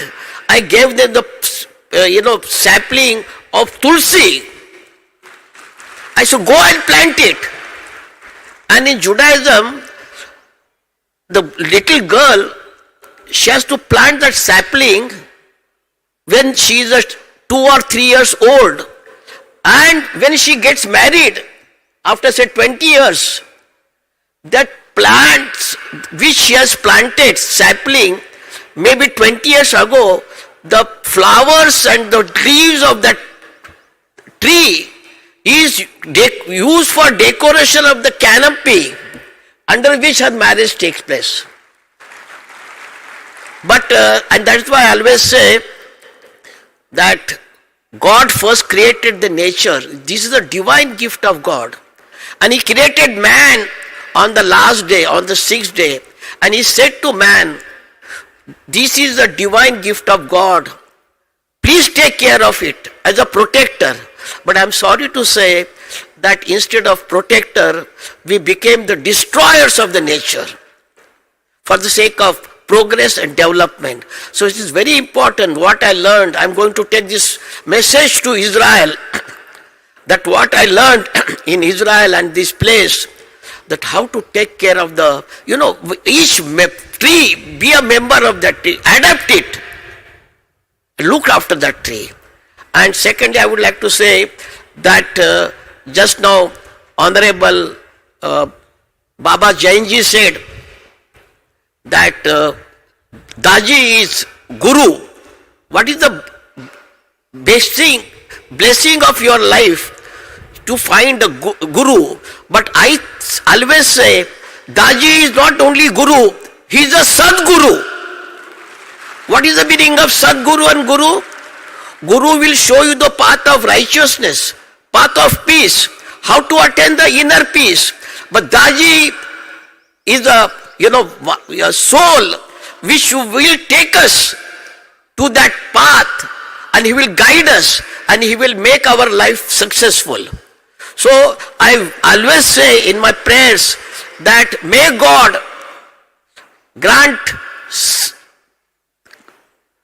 successful, peaceful and healthiest and long 120 years life to respected Daaji ji. It is said in Hebrew, our holy scripture is Torah. Someone asked Rabbi Hillel, can you tell me Torah in one sentence? And Rabbi Hillel said, what is hateful and hurtful to you, do not do to others. If you do not want to appreciate, if you do not want to say the good words, please do not criticize that person. I'm going to tell you a small story. A person, he was in the bad habit of not finding good, virtues in that person. He always used to criticize. This is the nature of the human being. We don't want to see the goodness in others. We want to criticize that person. So he said to Koel is a cuckoo. He said to Koel, you are singing, your chanting is so melodious, but the difficulty with you, your color is black. If you would have not been black in color, it would have been wonderful. Then he says to Rose, you are the king of the flowers, but again you have a problem. You have the deficiency. You have thorns in it. It would have been no thorns, you would have been the most beautiful. Then he said to sea, ocean, your kingdom is so vast, but the problem with you, your water is salty. If your water would have not been salty, it would have been a great. Then what happened? That cuckoo and the flower, the rose and sea said together that person, it would have been better if you had no, habit of cursing others, finding faults with others. So my request to you, if you are not able to appreciate others, do not criticize. It is said in the Lashon Hora in Judaism. And at the end I would like to say that jism means our body. Jism ko to bahut savar chuke ho. We have beautified our body. We go to the beauty parlor. I never knew that even gents go to the beauty parlor. to beautify their face, they must look very beautiful. But you must see that beautiful, that is from the inner beauty. That is what Daaji has been saying, that inner peace, through the inner peace, through the prayer, through the meditation, then comes the concentration, then comes the contemplation, then comes the, that realization. So that is the real one. But what we do, जिस्म को तो बहुत संवर चुके हो, अब रूह का श्रृंगार कीजिए. Now beautify your soul. जिस्म को तो बहुत संवर चुके हो, अब रूह का श्रृंगार कीजिए. फूल को शाख से मत तोड़िए, उसके खुशबू का आनंद लीजिए. At the end I would say, oh God, you taught us how to fly in the air like a bird. Oh God, you taught us how to swim under the ocean like a fish. But oh God, kindly teach us how to walk on this earth in peace and brotherhood. Namaste.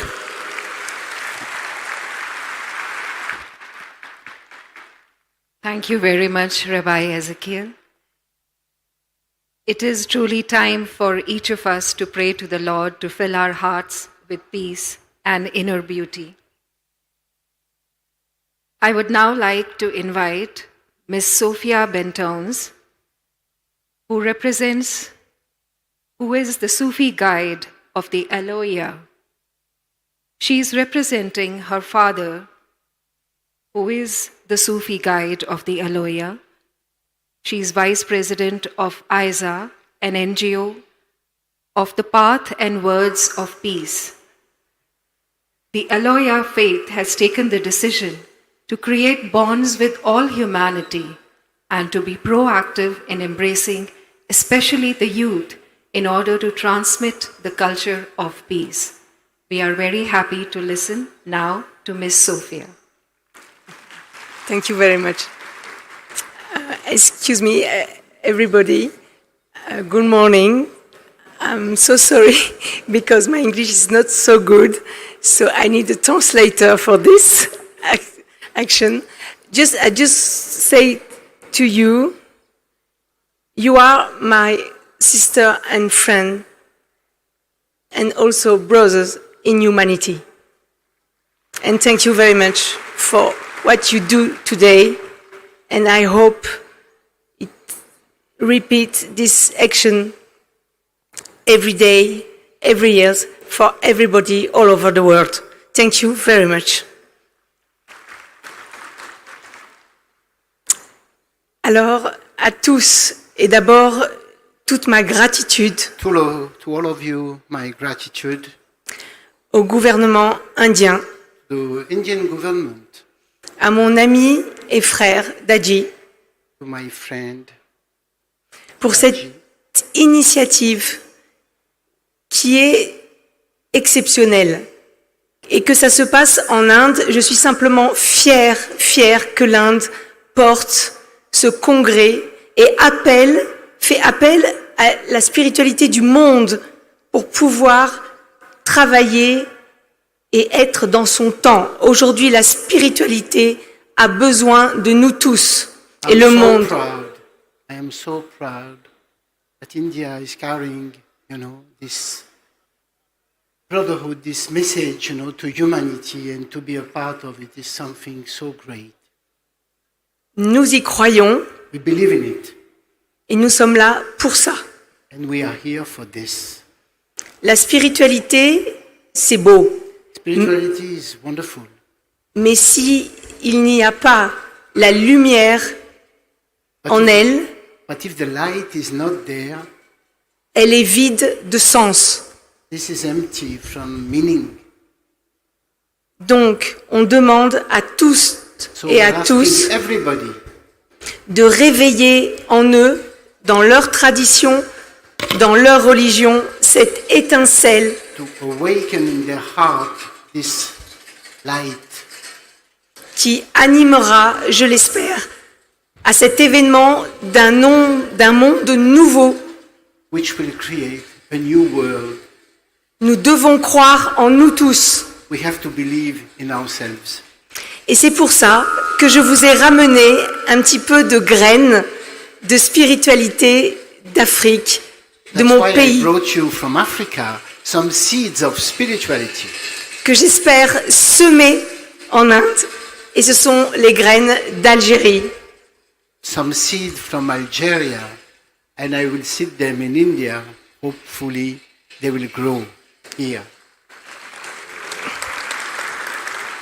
Je suis de cette grande tradition. I am from the great tradition, Taraqa. La taraqa, c'est la voix, the voice of the way, de la voix à Alaouia. Alawiya. Que Dieu protège cette voix God bless and protect this et qu'elle serve Oui. l'humanité. to serve humanity. Donc humblement, je vais simplement essayer de vous transmettre ce que mes ancêtres, et notamment le Shir al-Alawi qui était lui, I will humbly try to transmit to you what the Sheikh Alawi, un très grand maître, un très great grand master, théologien, theology, un homme de communication. a man who communicated. Il a créé les ponts entre l'Afrique et l'Occident. He created bridges between West and between Africa Il a incarné, and West.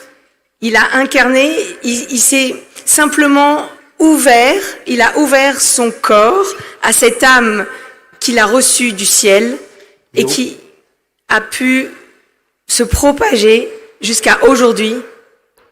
He opened himself to that great spirit coming from above and transmitted. Et comme il le voulait, nous sommes tous, pas que moi, nous sommes tous sa main, sa tête, sa parole, son cœur, ses jambes et tous les membres de ce corps. Everybody is a part of this, that it is his brain, his mind, his heart, whatever part of the body. We are all a part of it. J'ai été simplement élevé dans cette dimension universelle. Aujourd'hui, je suis chez moi, ici, chez vous. I grew up in that dimension, you know, that universal dimension, and here I feel at home. La terre est notre mère. The earth is our mother. Elle est aussi notre tapis de prière. This is also a carpet for prayer. Elle est aussi la représentante de toutes les églises et de tous les temples du monde. It is also the representative of the temple of all religion. Alors, animons et créons en nos cœurs tout simplement ce désir profond de tolérance, de fraternité et d'échange. We have to awaken this in our heart, this feeling of tolerance. Et aujourd'hui, on va prouver qu'un ordre soufi, alaoui, peut se transformer et s'incarner sur Terre en étant un membre agissant. C'est pour ça que je vais vous parler de son ONG, Aïssa, ONG internationale. Now I would like to speak about the NGO Awaisa. Aïssa, ONG internationale, a été créée en 2001. In 2001. Voilà. Et elle a eu la chance, c'est d'être reconnue par les Nations Unies It was recognized by the United Nations. Et d'obtenir un statut consultatif spécial.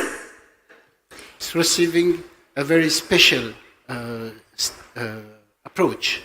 Et qui concerne les différents domaines comme l'éthique, la spiritualité, In ethic and spirituality as a reference. la culture de paix, A culture for peace. la gouvernance et tout ce qui concerne l'égalité des genres et le domaine social. C'est une which is related with the governance and also the genre. Oui. Et tout ça, c'est pour vous dire que cette reconnaissance, on l'a eu aussi. Donc, nos maîtres ont reçu, le Shir al-Alawi a reçu de l'UNESCO en 2015 une très très belle récompense, comme quoi il était l'école de la tolérance et de la convivialité interreligieuse. Et c'est pour ça que nous sommes là aujourd'hui. And we received the prize, as for the tolerance and whatever. Donc, il faut savoir qu'aujourd'hui les enjeux sont très grands, que le monde est en grande détresse et qu'il faut agir. Yes, we have to act. The world is really trouble, in distress. Et tout simplement, Aïssa ONG, par son président d'honneur, qui aujourd'hui est le 44e shir de la Tariqa Alawiya Shedilia Derkawiya. It's getting complicated. Yes, but it is the 44th, from the line from Muhammad, the 44th one. Voilà. And il fallait agir. Et il a eu cette idée extraordinaire de fédérer le monde autour d'une seule journée, qui est la journée du 16 mai. C'est la journée du vivre ensemble en paix. So on the 16th of May, it is the day of the year in which we celebrate the oneness. Alors vivre ensemble, comme on le dit, on le fait, To et live c'est très together, difficile. we do it, and I agree, it's difficult. Mais vivre ensemble en paix, c'est un gros challenge. But to live together in peace, it's quite a challenge. C'est pour ça que nous devons investir la paix That's why we have to bring peace in us, en nous, d'abord, inside ourselves. pour pouvoir ensuite être en paix avec les autres. Then we could be in peace with the others. La paix n'est pas l'absence de conflit. Peace is not absence of conflict. C'est cet état d'être qui nous anime au quotidien. It is this feeling which we have daily in our daily life.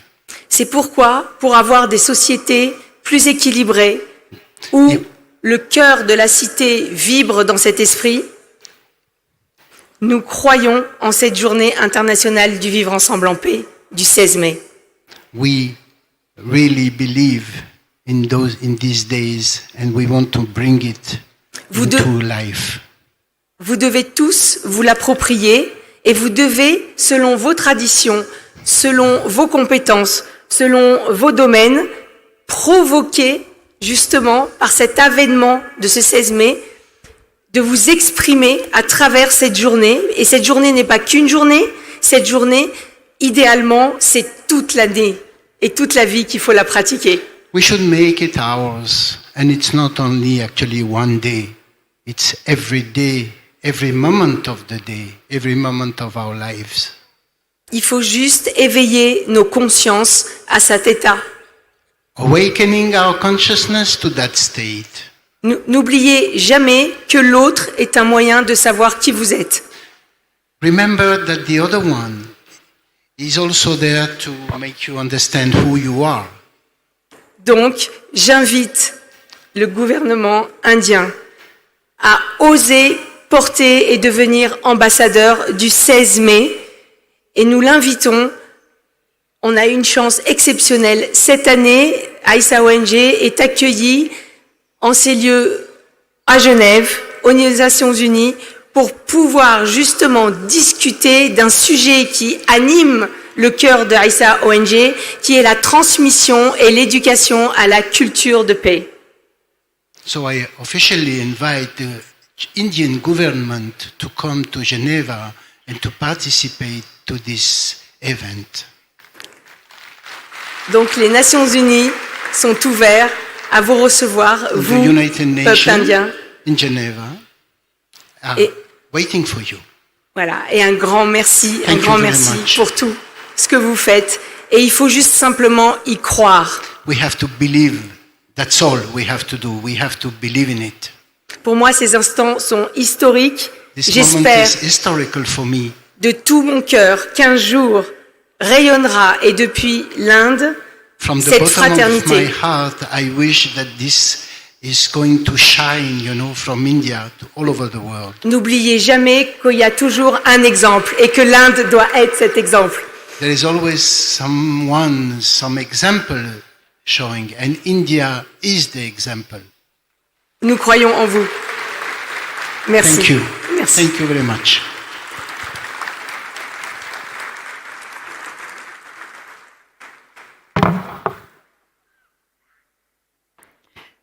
Thank you very much, Miss Sophia, and thank you so much for the invitation for all of us. Ladies and gentlemen, we have heard wise words from all our respected speakers on the dais. It is now up to each one of us to carry back whatever we could, whatever we imbibe and absorb within. We now come to the end of this plenary session, and it is now time to felicitate our respected speakers, for which I invite our members from the Heartfulness organization to conduct the felicitation. I invite Sister Ekta and Sister Meena to please come and felicitate Dr. Roland McCretty from the Heart Math Institute.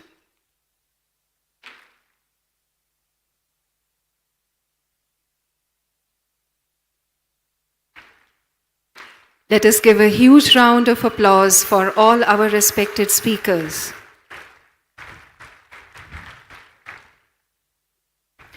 I now invite Sister Veronique and Sister Ananya to please felicitate Dr. Joseph Howell.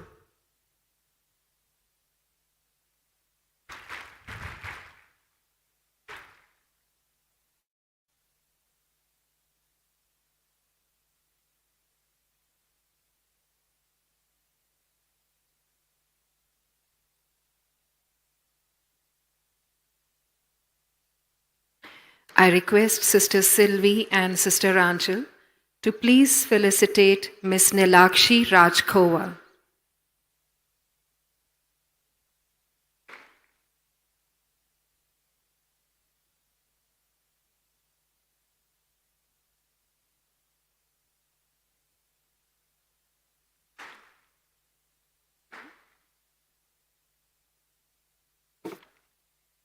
I now invite Brother Trilochan and Sister Arshia to please come and felicitate Rabbi Ezekiel Isaac Malikar.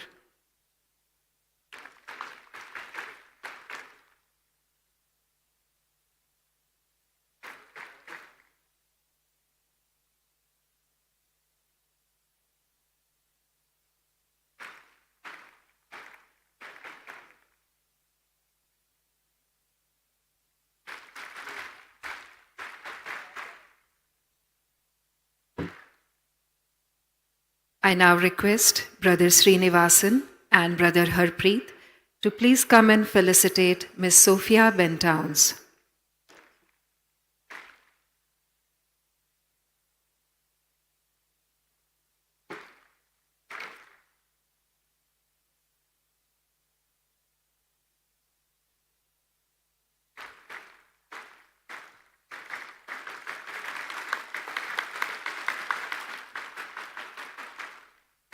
We once again thank all the respected speakers for this plenary session for sharing their wisdom with us.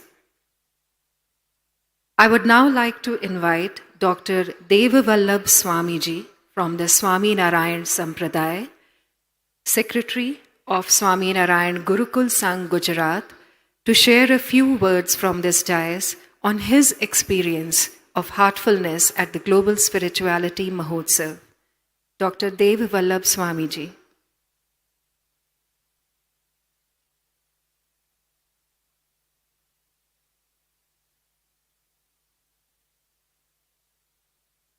We request all our respected speakers to please gather together for a group photograph as a memory from this plenary session.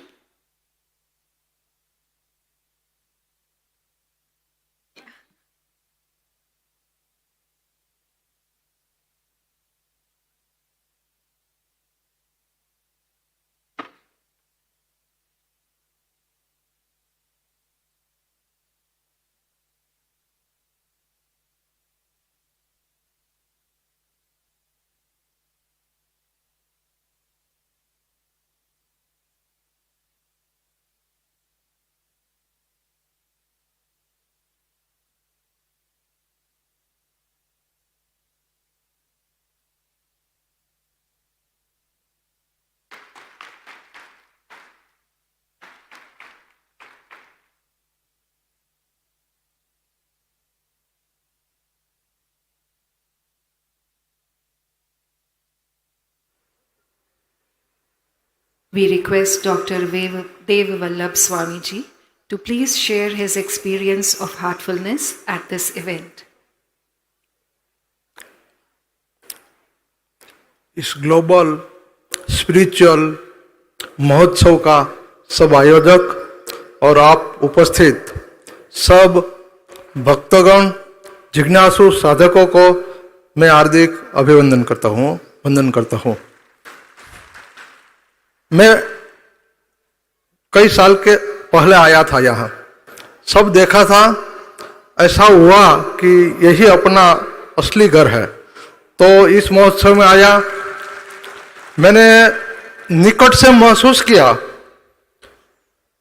कि दाजी हमारे सबके जो प्रिय है, वो इतना humble number visionary man है,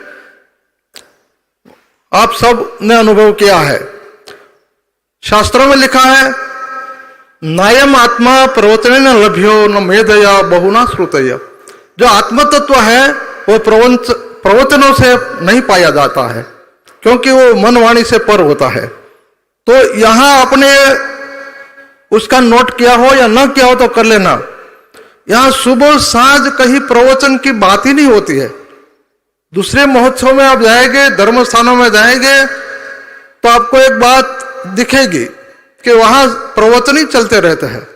यहां कुछ प्रवचन है, प्रैक्टिकल ध्यान, और ध्यान करने से उसका आत्मा का चेंज होता है। मैंने किया है, दादी के साथ मैं भी पहले बैठा था, देखा जैसे कि गुड़ की बात करने से किसी को पता नहीं चलता कि गुड़ का स्वाद कैसा होता है,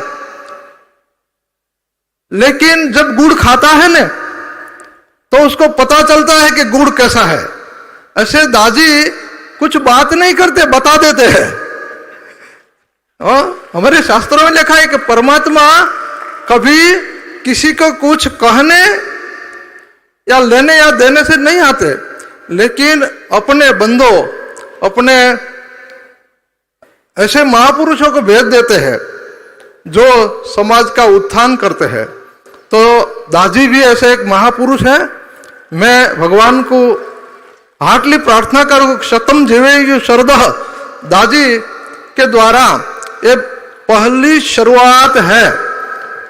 हमने बहुत महोत्सव देखे हैं, सुने हैं, लेकिन एक मंच पे सभी धर्माचार्यों के एकत्र करना और सारे विश्व के लिए शुभकामनाएं करना, suppose is a first incident, यह पहला शुरुआत है और आगे चलेगा।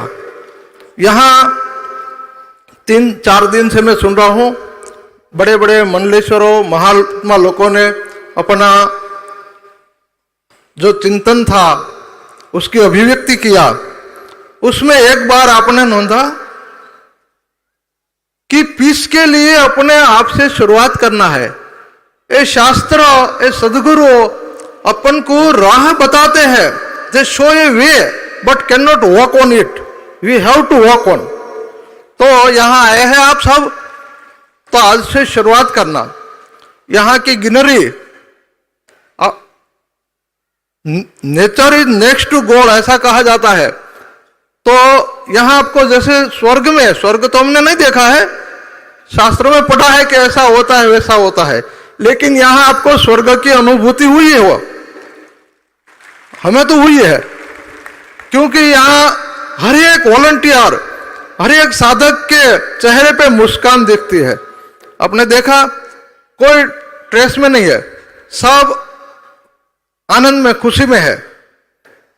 तो ये जो महोत्सव है उसकी सफलता इच्छता हूं, और हम साथ सब मिलकर, क्योंकि हमारे वहां प्राचीन नरेंद्र भाई मोदी जी ये अमृत काल बहुत इस दिशा में काम कर रहा है, इसीलिए कि हमारे पास इतना समृद्ध वारसा है, लेकिन हमें उसका पता नहीं है। जैसे कि कहा जाता है कि कस्तूरी मृग की नाभि में कस्तूरी होती है, लेकिन उसका पता नहीं है। तो उनकी सुगंध के लिए वन वन में भटक भटक के थक जाता है। लेकिन हमारे यहाँ वेद, उपनिषदों, शास्त्रों, सभी संप्रदाय का सम्मान होता है। सभी महापुरुषों ने बहुत बढ़िया बातें बताई है, तो समृद्ध वारसा है, तो हम उसको उजागर करें, उसको पहचाने। और हम ही सिर्फ नहीं, हमारा आदर्श है सर्वे सुखिनः भवन्तु, सर्वे सन्तु निरामयाः, सर्वे भद्राणि पश्यन्तु। ये हमारा उपनिषदों का आदर्श है, वसुधैव कुटुम्बकम, और सब सुखी हो। तो उसमें दाजी ने लीडरशिप किया है। एक बात समझ लो, हम सबको उन्हें तन मन धन से सपोर्ट करने का है। जैसे कि भगवान कृष्ण ने गोवर्धन उठाया था ना, तो सब गोप बालकों ने अपनी अपनी लाठी टिकवाया था। ऐसे हम सबको सहयोग देना है। बहुत अच्छा काम है।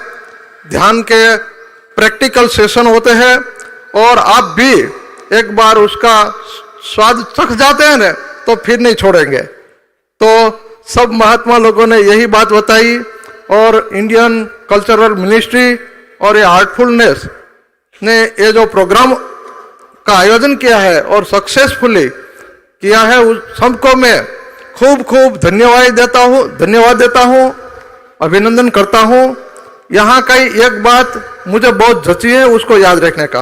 किसी भी वक्ता ने उसकी ओर आपका ध्यान डाइवर्ट नहीं किया है, वो है सफाई। इंस्टीट्यूट का 3-4 अनमोल चीज है। जैसे कि एक सफाई का काम होता है। हम पानी गिलास में अच्छा पानी भरना चाहेंगे तो पहले गिलास को वॉश करना पड़ेगा, साफ करना पड़ेगा ना, नहीं तो पानी बिगड़ जाएगा। तो वो सफाई का काम होता है, वो बहुत बढ़िया है। उसके बारे में सोचे, समझे और सीखे।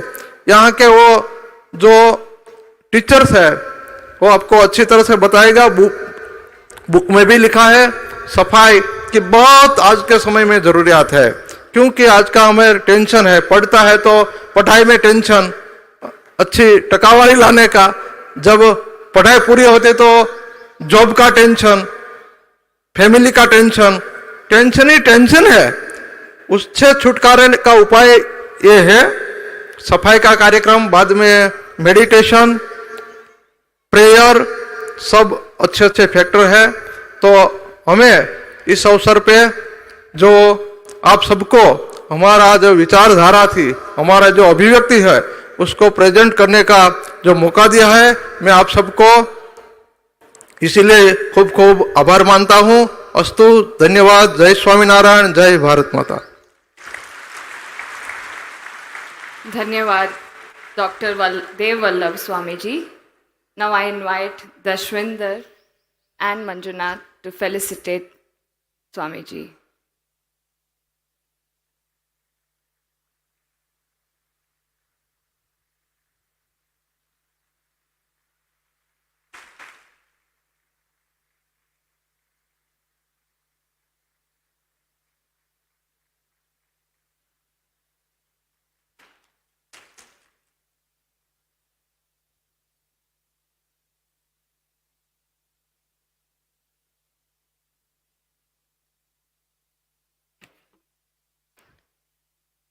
The Global Spirituality Mahotsav has been a true coming together of people from various faiths and organizations on one platform. It is music that unites one and all. And what we will witness now is a beautiful musical performance by Vivek from the Heartfulness Institute and Paul, who will be playing the sarod, representing the transcendental meditation. So let us now see how the notes of music come together with the notes of the heart from Vivek and Paul from Heartfulness and Transcendental Meditation. So let us put our hands together to welcome these two young musicians who will perform for us at the close of the Global Spirituality Mahotsav.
Tanpura is good?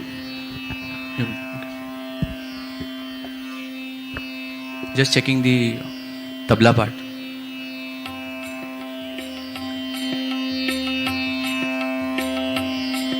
Again, okay, good.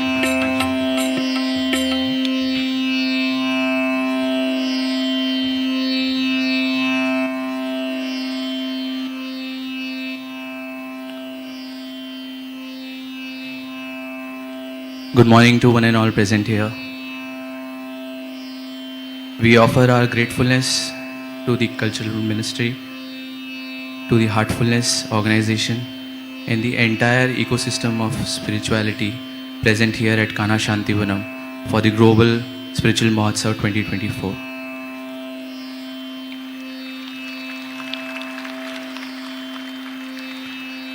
We are today going to perform one bhajan and ending it with a rag Bhairavi, which is a rag in Indian classical music which states a successful completion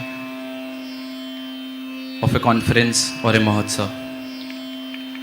So here we are presenting. On Sarod, we have Paul from Ireland, and he is a practitioner of transcendental meditation. And I am Vivek from Rajasthan, practicing heartfulness. So here we are presenting a bhajan. Thank you.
देख के पिंजरे में पंछी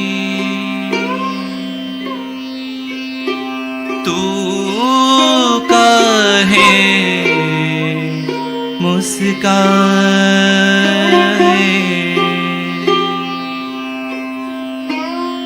देख के पिंजरे में पंछी तू काहे घबराए। हम सब हैं इस जग में कैदी, ये तू समझ नहीं पाए।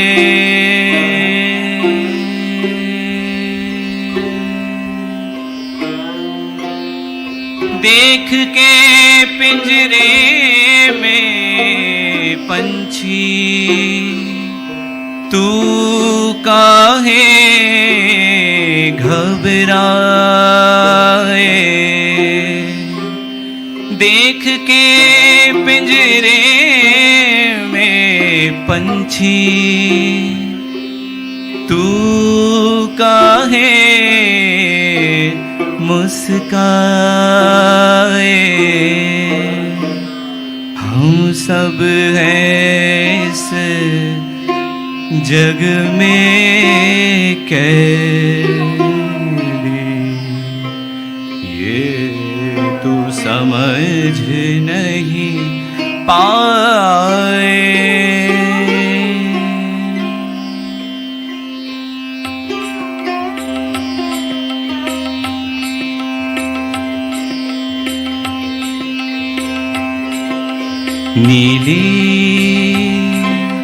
नीली छत के पीछे बैठा जाने कौन मदारी, नीली छत के पीछे बैठा जाने कौन मदारी।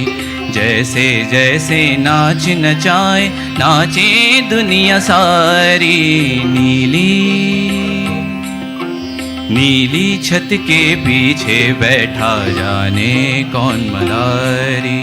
जैसे जैसे नाच नचाए नाचे दुनिया सारी, नीली छत के पीछे बैठा जाने कौन मदारी।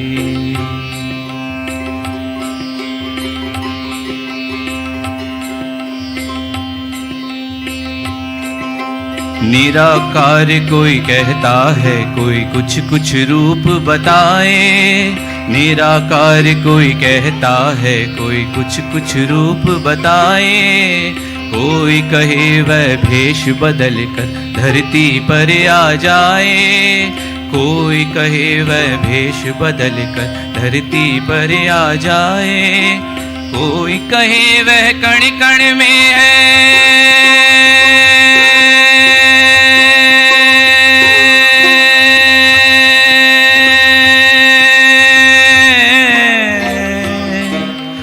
कोई कहे वह कण कण में है पर वो नजर ना आए। वो अनदेखी एक पहेली क्या सुलझाई जाए। नीली छत के पीछे बैठा जाने कौन मदारी, नीली छत के पीछे बैठा जाने कौन मदारी। जैसे जैसे नाच नचाए, जैसे जैसे नाच नचाए नाचे दुनिया सारी। नीली छत के पीछे बैठा जाने कौन मदारी।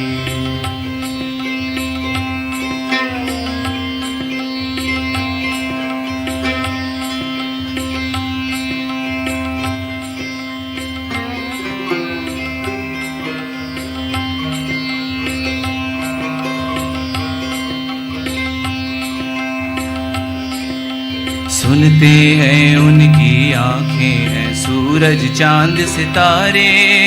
कब कब हम करते हैं क्या क्या पल पल हमें निहारे।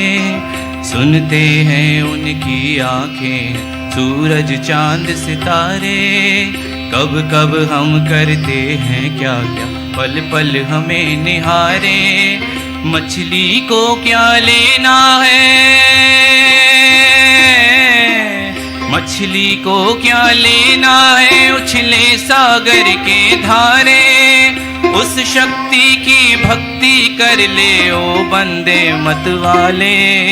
नीली छत के पीछे बैठा जाने कौन मदारी। नीली छत के पीछे बैठा जाने कौन मदारी। जैसे जैसे नाच नचाए दुनिया सारी। नीली छत के पीछे बैठ जाने कौन मदारी।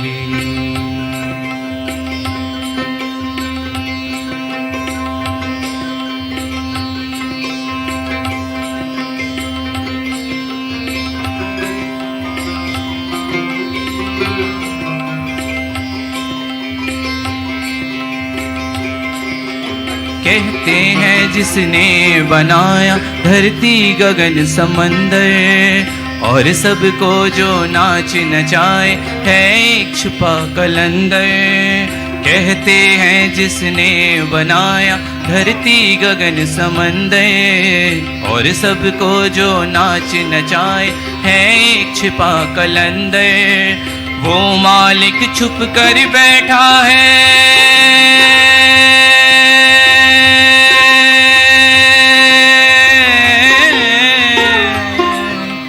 वो मालिक छुप कर बैठा है हर इंसान के अंदर। प्रेम भाव से सबसे मिलना इस दुनिया में Sikandar.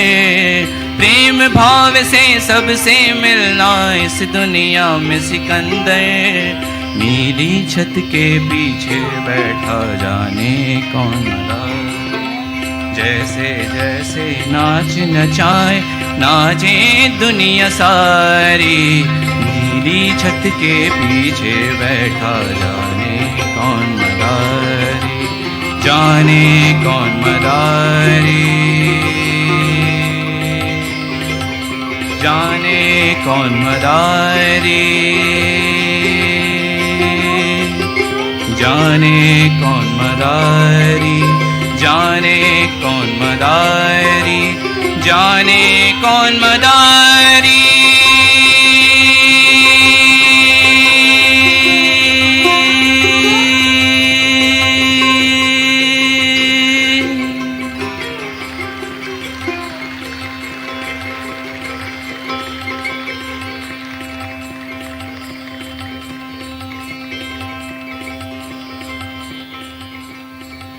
Thank you very much. We are just going to conclude it with 2 lines.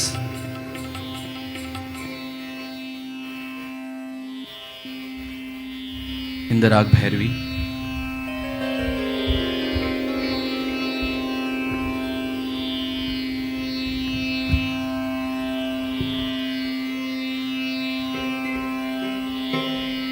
I'm sure we are all familiar with this next rendition coming up. मिले सुर मेरा तुम्हारा तो सुर बने हमारा। यहाँ पे हम सभी लोग अलग अलग सुरों के साथ एक माला में उन सुरों को पिरोने आए हैं। So here we are with the Rag Bhairavi, मिले सुर मेरा तुम्हारा।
मिले सुर मेरा तुम्हारा, मिले सुर मेरा तुम्हारा, मिले सुर मेरा तुम्हारा, तो सुर बने हमारा।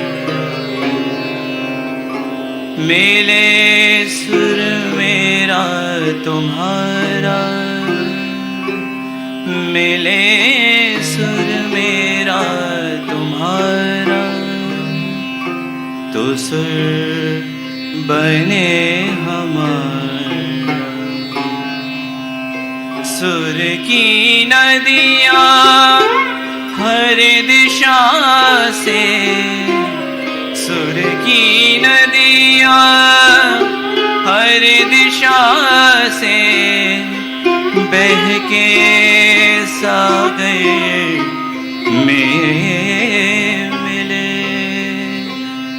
बादलों का रूप लेके बरसे हल्के हल्के, ओ मिले सुर मेरा तुम्हारा, मिले सुर मेरा तुम्हारा, तो सुर बने हमारा, तो सुर बने हमारा, तो सुर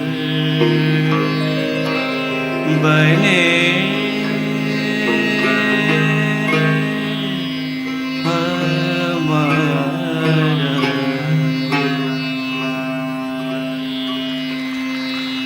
Thank you so much. Thank you very much.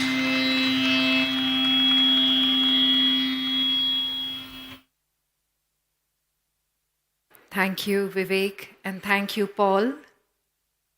It has been truly a wonderful and remarkable performance. It has succinctly concluded this whole vibration that each of us is feeling in our hearts. And it is now time for the Global Spirituality Mahotsav to come to a close. A historic moment, a historic time, which we have all been witness to and which will reverberate in our hearts for eternity. I would now like to invite Brother V. Srinivasan from the Heartfulness Institute to please come forward and propose the vote of thanks.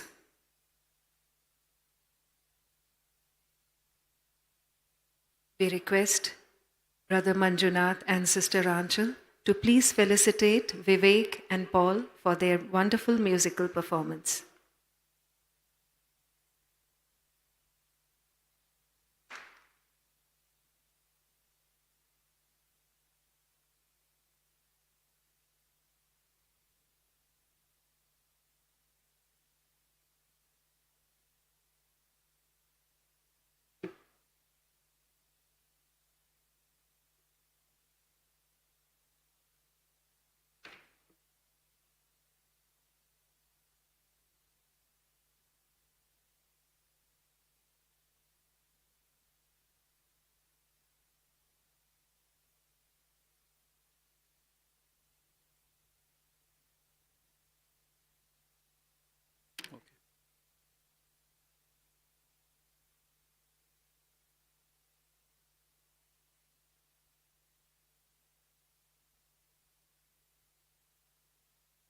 A very good afternoon, sisters and brothers, as we veer to the end or conclusion of this really landmark and joyous celebration.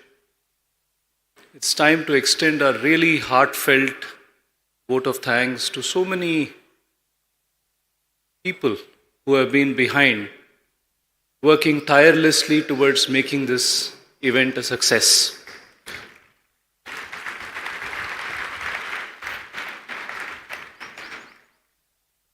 At the very first, our deepest gratitude to the Ministry of Culture, Government of India, who have been at the forefront of supporting this event, giving us their valuable guidance with their resources, with their expertise, technical support, and in so many other ways towards enabling this event to be hosted at Kanha Shanti Vanam. So please, let's give a big round of applause to Ministry of Culture.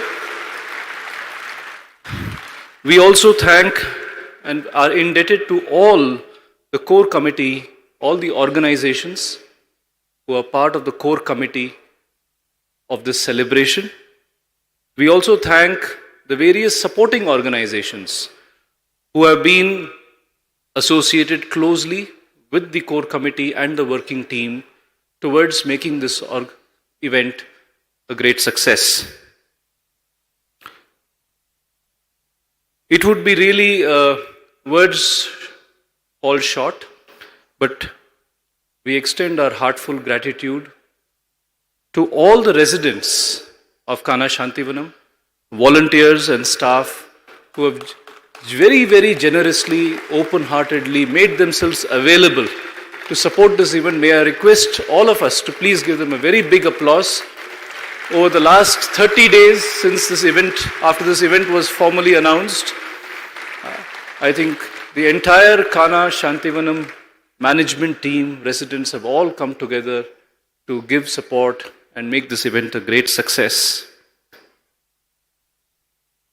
Lastly, and most importantly, two things. Such an event would not have been possible to host, to convene, without the guiding love and inspiration of Pujya Daaji. Let us all, from the bottom of our hearts, convey our deepest gratitude, and let's give a very big applause for Daaji's inspiring force.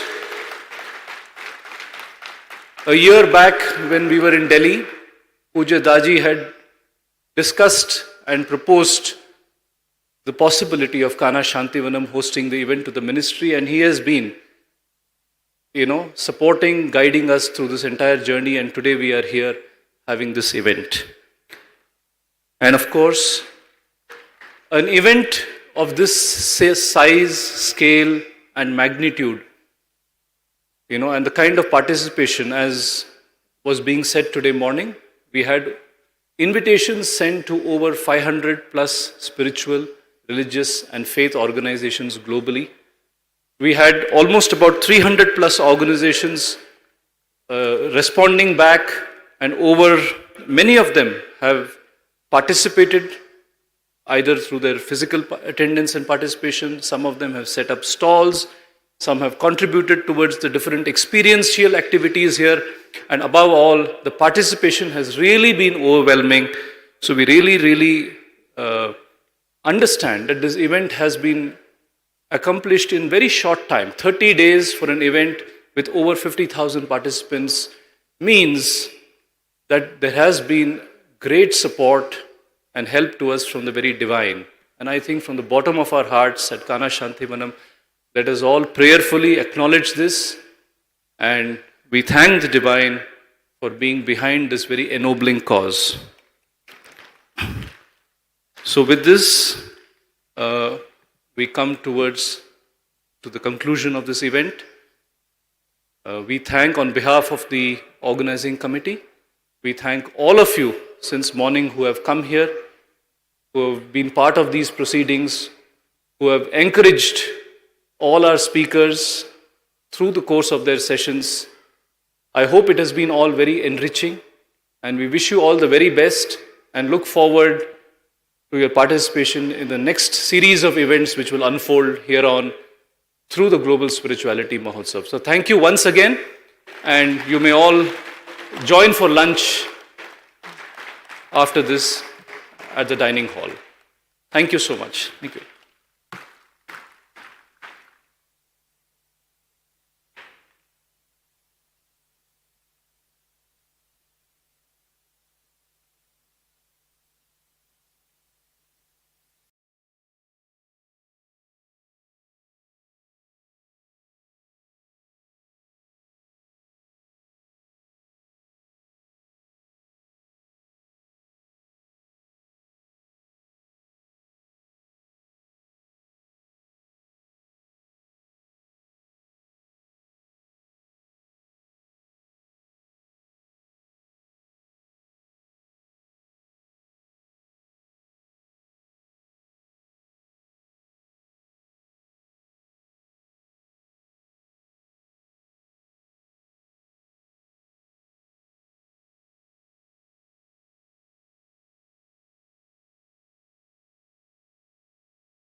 I have had earlier an occasion to interact with her.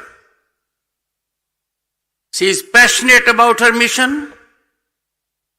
She is highly objective. This has been reflected today. Every word is spoken by her about Daaji is a writing on the wall.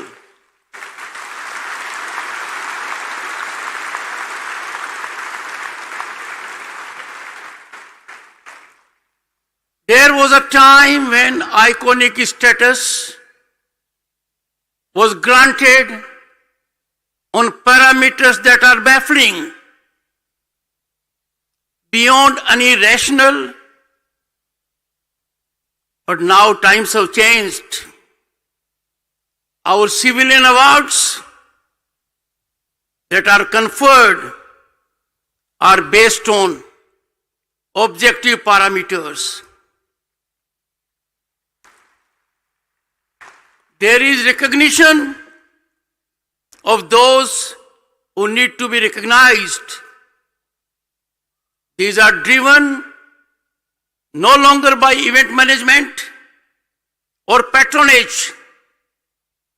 It was a gratifying moment when Daaji received a very high civilian award of Government of India, Padam Bhushan.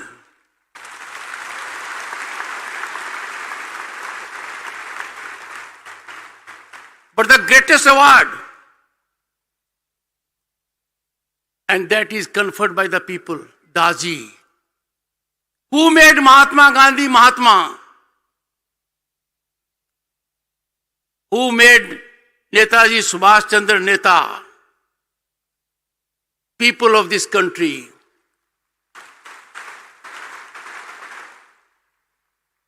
Millions and millions of people are inspired in most pristine and authentic manner, driven by the thought process which emanates from this epicenter. I therefore congratulate the Secretary General for being very thoughtful.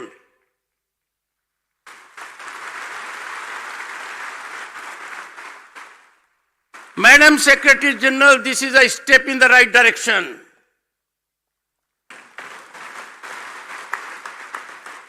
A step taken at a time when the world is engulfed by conflagrations. We are looking for solutions. Solutions will emanate from here.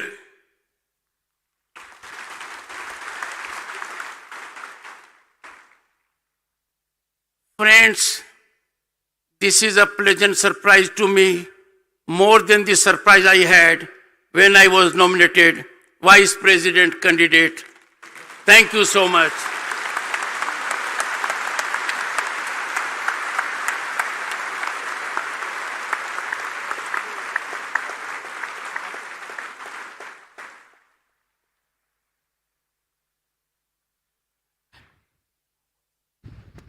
We thank with all our heart the Honorable Vice President Shri Jagdeep Dhankhar ji for his kind words.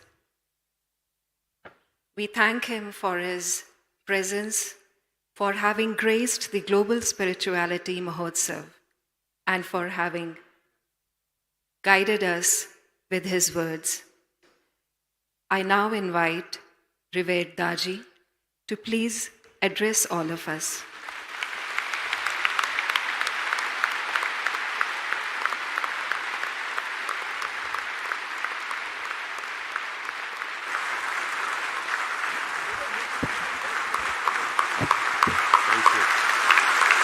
Thank you. Thank you.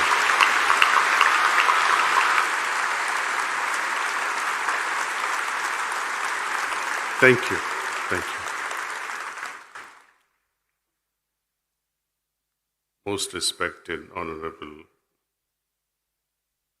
Vice President of India, dear Jagdeep Dhankhar ji, Right Honorable Patricia Scotland, Secretary General, Commonwealth, and many leaders of various paths interfaith, religious, spiritual, and my very dear brothers and sisters. My heart and head bows to all of you with gratitude. This award is not personal. Could I have attained, or could this organization would have been recognized without you all? I don't think so. So this award, it belongs to heartfulness.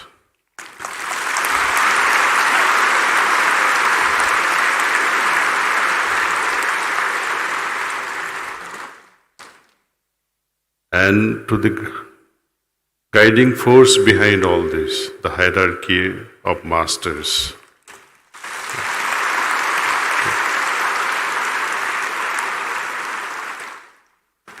So far we have been treading alone with this global spiritual MAHOTSAV. Many of the spiritual leaders, including Maharishis, Transcendental Meditation, TM, headed by Maharaja and multiple Rajas in this organization, Brahmakumaris, to name the few. There's a whole list of almost 300 spiritual organizations. Imagine if one organization can do, and all coming together, each organization having ocean of abhyasis coming together. Love, respect, trust, honor. The world will change. Gods and angels from above will love to descend on this planet and say, look at this humanity, they have created heaven. Is it too much? I don't think so. It's very easy, provided we want to have it. Just little interest. Very simple little interest is required. Close your eyes only for 5 minutes in the morning, 5 minutes in the evening, center yourself, invoke God's grace, and see what all He can do through us. We pray with all hearts, may this land, may this Mother Earth really become a heaven. Thank you, thank you, thank you, thank you.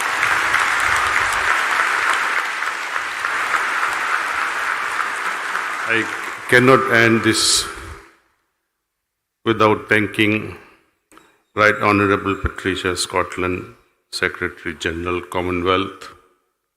Thank you, and whatsoever you like to do in your territories, do us summon. We are ready, isn't it?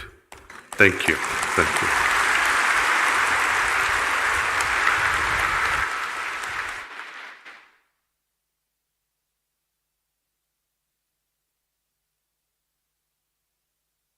It has been an honor to have Honorable Vice President Shri Jagdeep Dhankhar among us. Let us thank him with all our hearts for having been here with us. And it is now time to respectfully say bye to our Honorable Vice President. Let us give him a huge round of applause.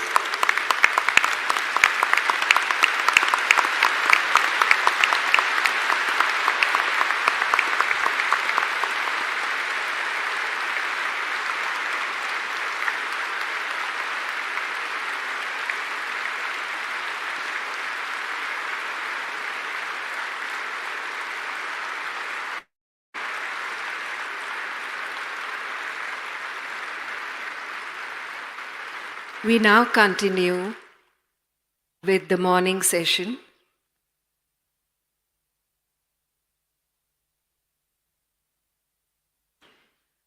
How could a congregation of so many open, loving hearts, each heart waiting and wishing for peace, how could this congregation be complete without some music that stirs the heart?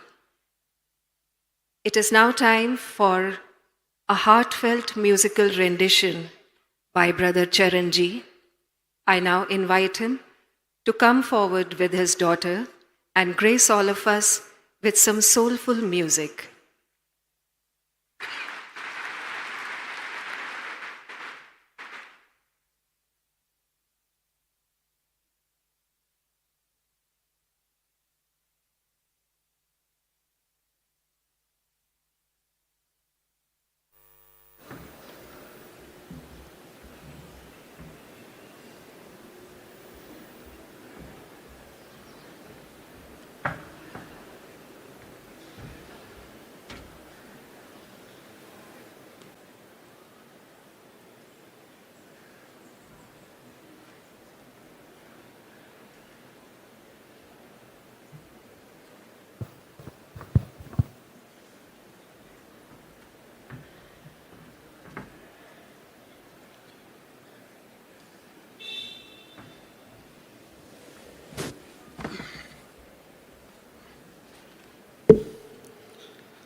एक हल्का सा बादल बन जाए,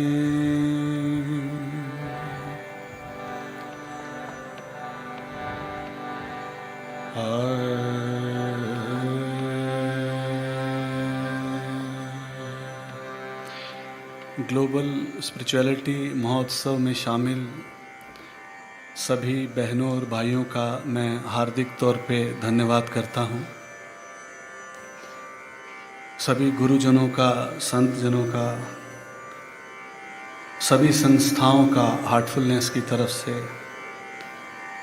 धन्यवाद करता हूँ। जिन्हें हम देख सकते हैं उनका भी धन्यवाद, जिन्हें हम नहीं देख सकते हार्दिक तौर पे उनका भी धन्यवाद। और ये special bhajan whispers from the brighter world के मैसेज से इंस्पायर होके जो मालिक की कृपा से मेरे हृदय में आया, मदर हेलन पेरेट बाबूजी महाराज से बात करते कहती हैं कि मुझे ऐसा फील होता है कि मैं हल्के से बादल की तरह हो गई हूँ और मैं उड़ती जा रही हूँ। और ये भजन लिखे हुए, बनाए हुए मुझे 3-4 साल हो गए, पर आज गुरुदेव के सामने, आपके सामने प्रस्तुत करने का मौका मिला है। मैं इसे आरंभ करता हूँ।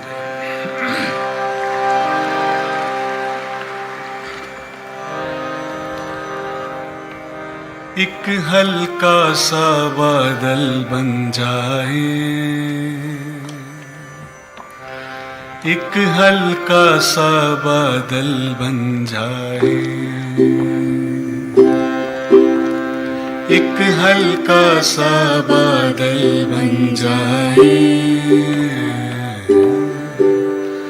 एक हल्का सा बादल बन जाए, तेरी हवा मिलते ही उड़ जाए, तेरी हवा मिलते ही उड़ जाए,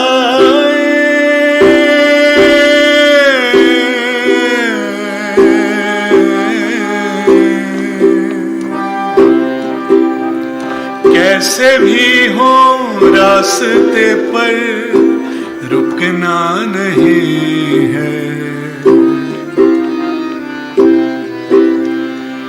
कैसे भी हो रास्ते पर रुकना नहीं है। मुश्किलें तो आती हैं पर झुकना नहीं है। एक ना एक दिन तो मंजिल पाए, बस हल्के हल्के होते जाए। एक ना एक दिन तो मंजिल पाए, बस हल्के हल्के होते जाए। आसमानों में संग तेरे ही यूं ही लहराए। आसमानों में संग तेरे ही यूं ही लहराए। तू जो कहे तो खुद ही बरस कर खुद को मिटा दे। बस एक सपना हम तुझसे हो जाए। हम तुझ में बस तुझ में लय हो जाए। बस एक सपना हम तुझसे हो जाए। हम तुझ में बस तुझ में लय हो जाए। लय हो जाए, लय हो जाए, लय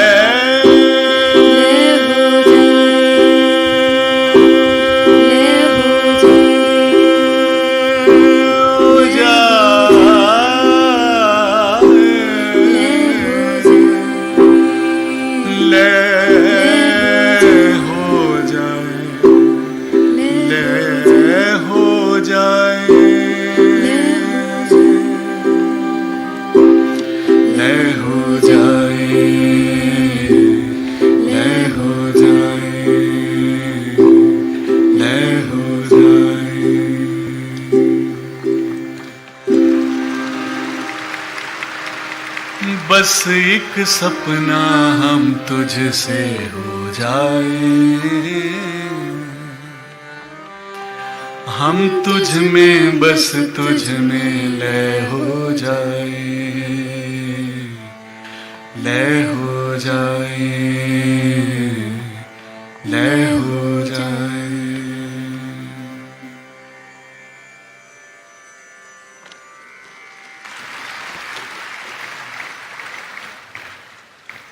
आओ हम सब उस परमात्मा की तरह प्रेम हो जाएं।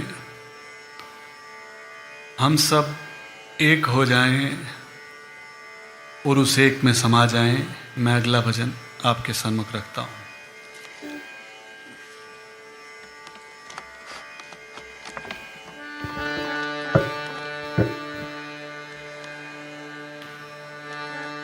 गुरु तेरे चरणों में स्वर्ग पा लिया है। वो अपने सीने में हर एक का दर्द रखते हैं।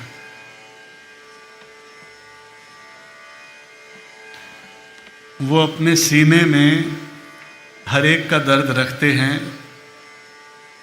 बेखबर बन के मेरे साहब, बेखबर बन के मेरे साहब सबकी खबर रखते हैं।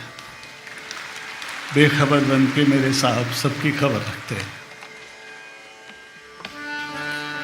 गुरु तेरे चरणों में स्वर्ग पा लिया है। जमीन पे खड़े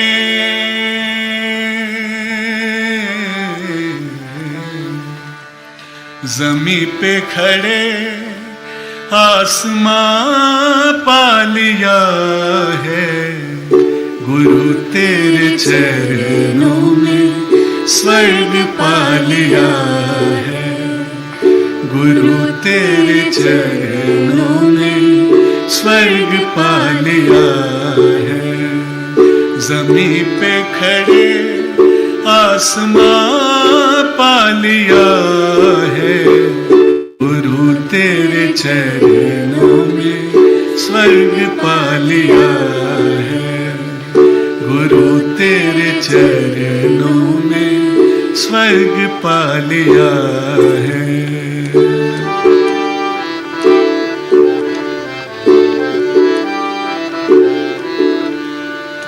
हमें जो न सूझे सुझाया वो तुमने, हमें जो न सूझे सुझाया वो तुमने, बना जो न हमसे बनाया वो तुमने, मरुस्थल में हमने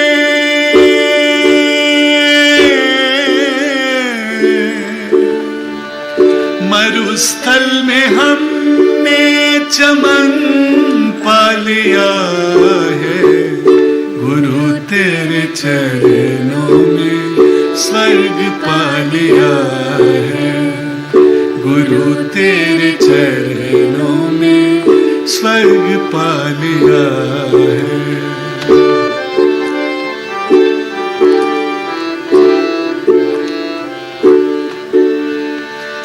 अंधेरा मिटा कर प्रकाशित किया मन,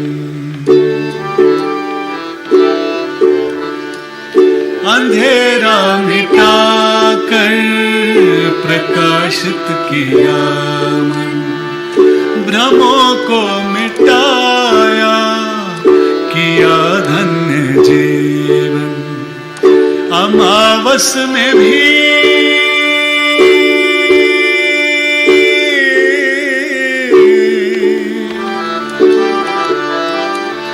अमावस में भी चंद्रमा पा लिया है, गुरु तेरे चरणों में स्वर्ग पा लिया है, गुरु तेरे चरणों में स्वर्ग पा लिया है।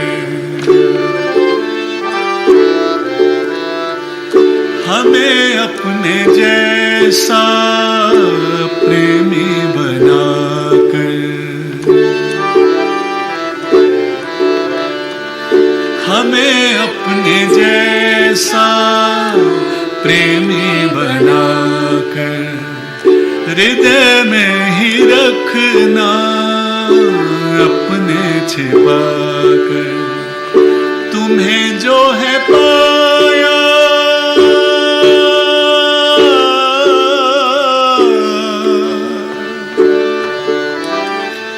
तुम्हें जो है पाया सारा जहां पा लिया है, गुरु तेरे चरणों में स्वर्ग पा लिया है, गुरु तेरे चरणों में स्वर्ग पा लिया है।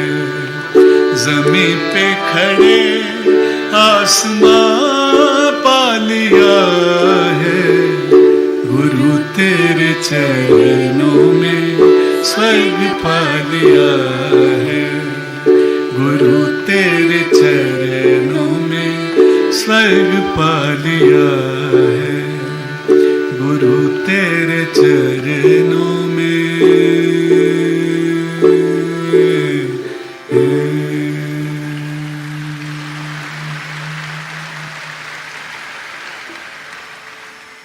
Thank you master. ओम तत्सत।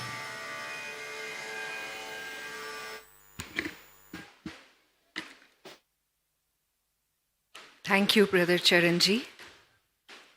We now respectfully request all our dignitaries seated on the stage to please proceed down and occupy the chairs in front of the stage. We thank you for your presence on the dais.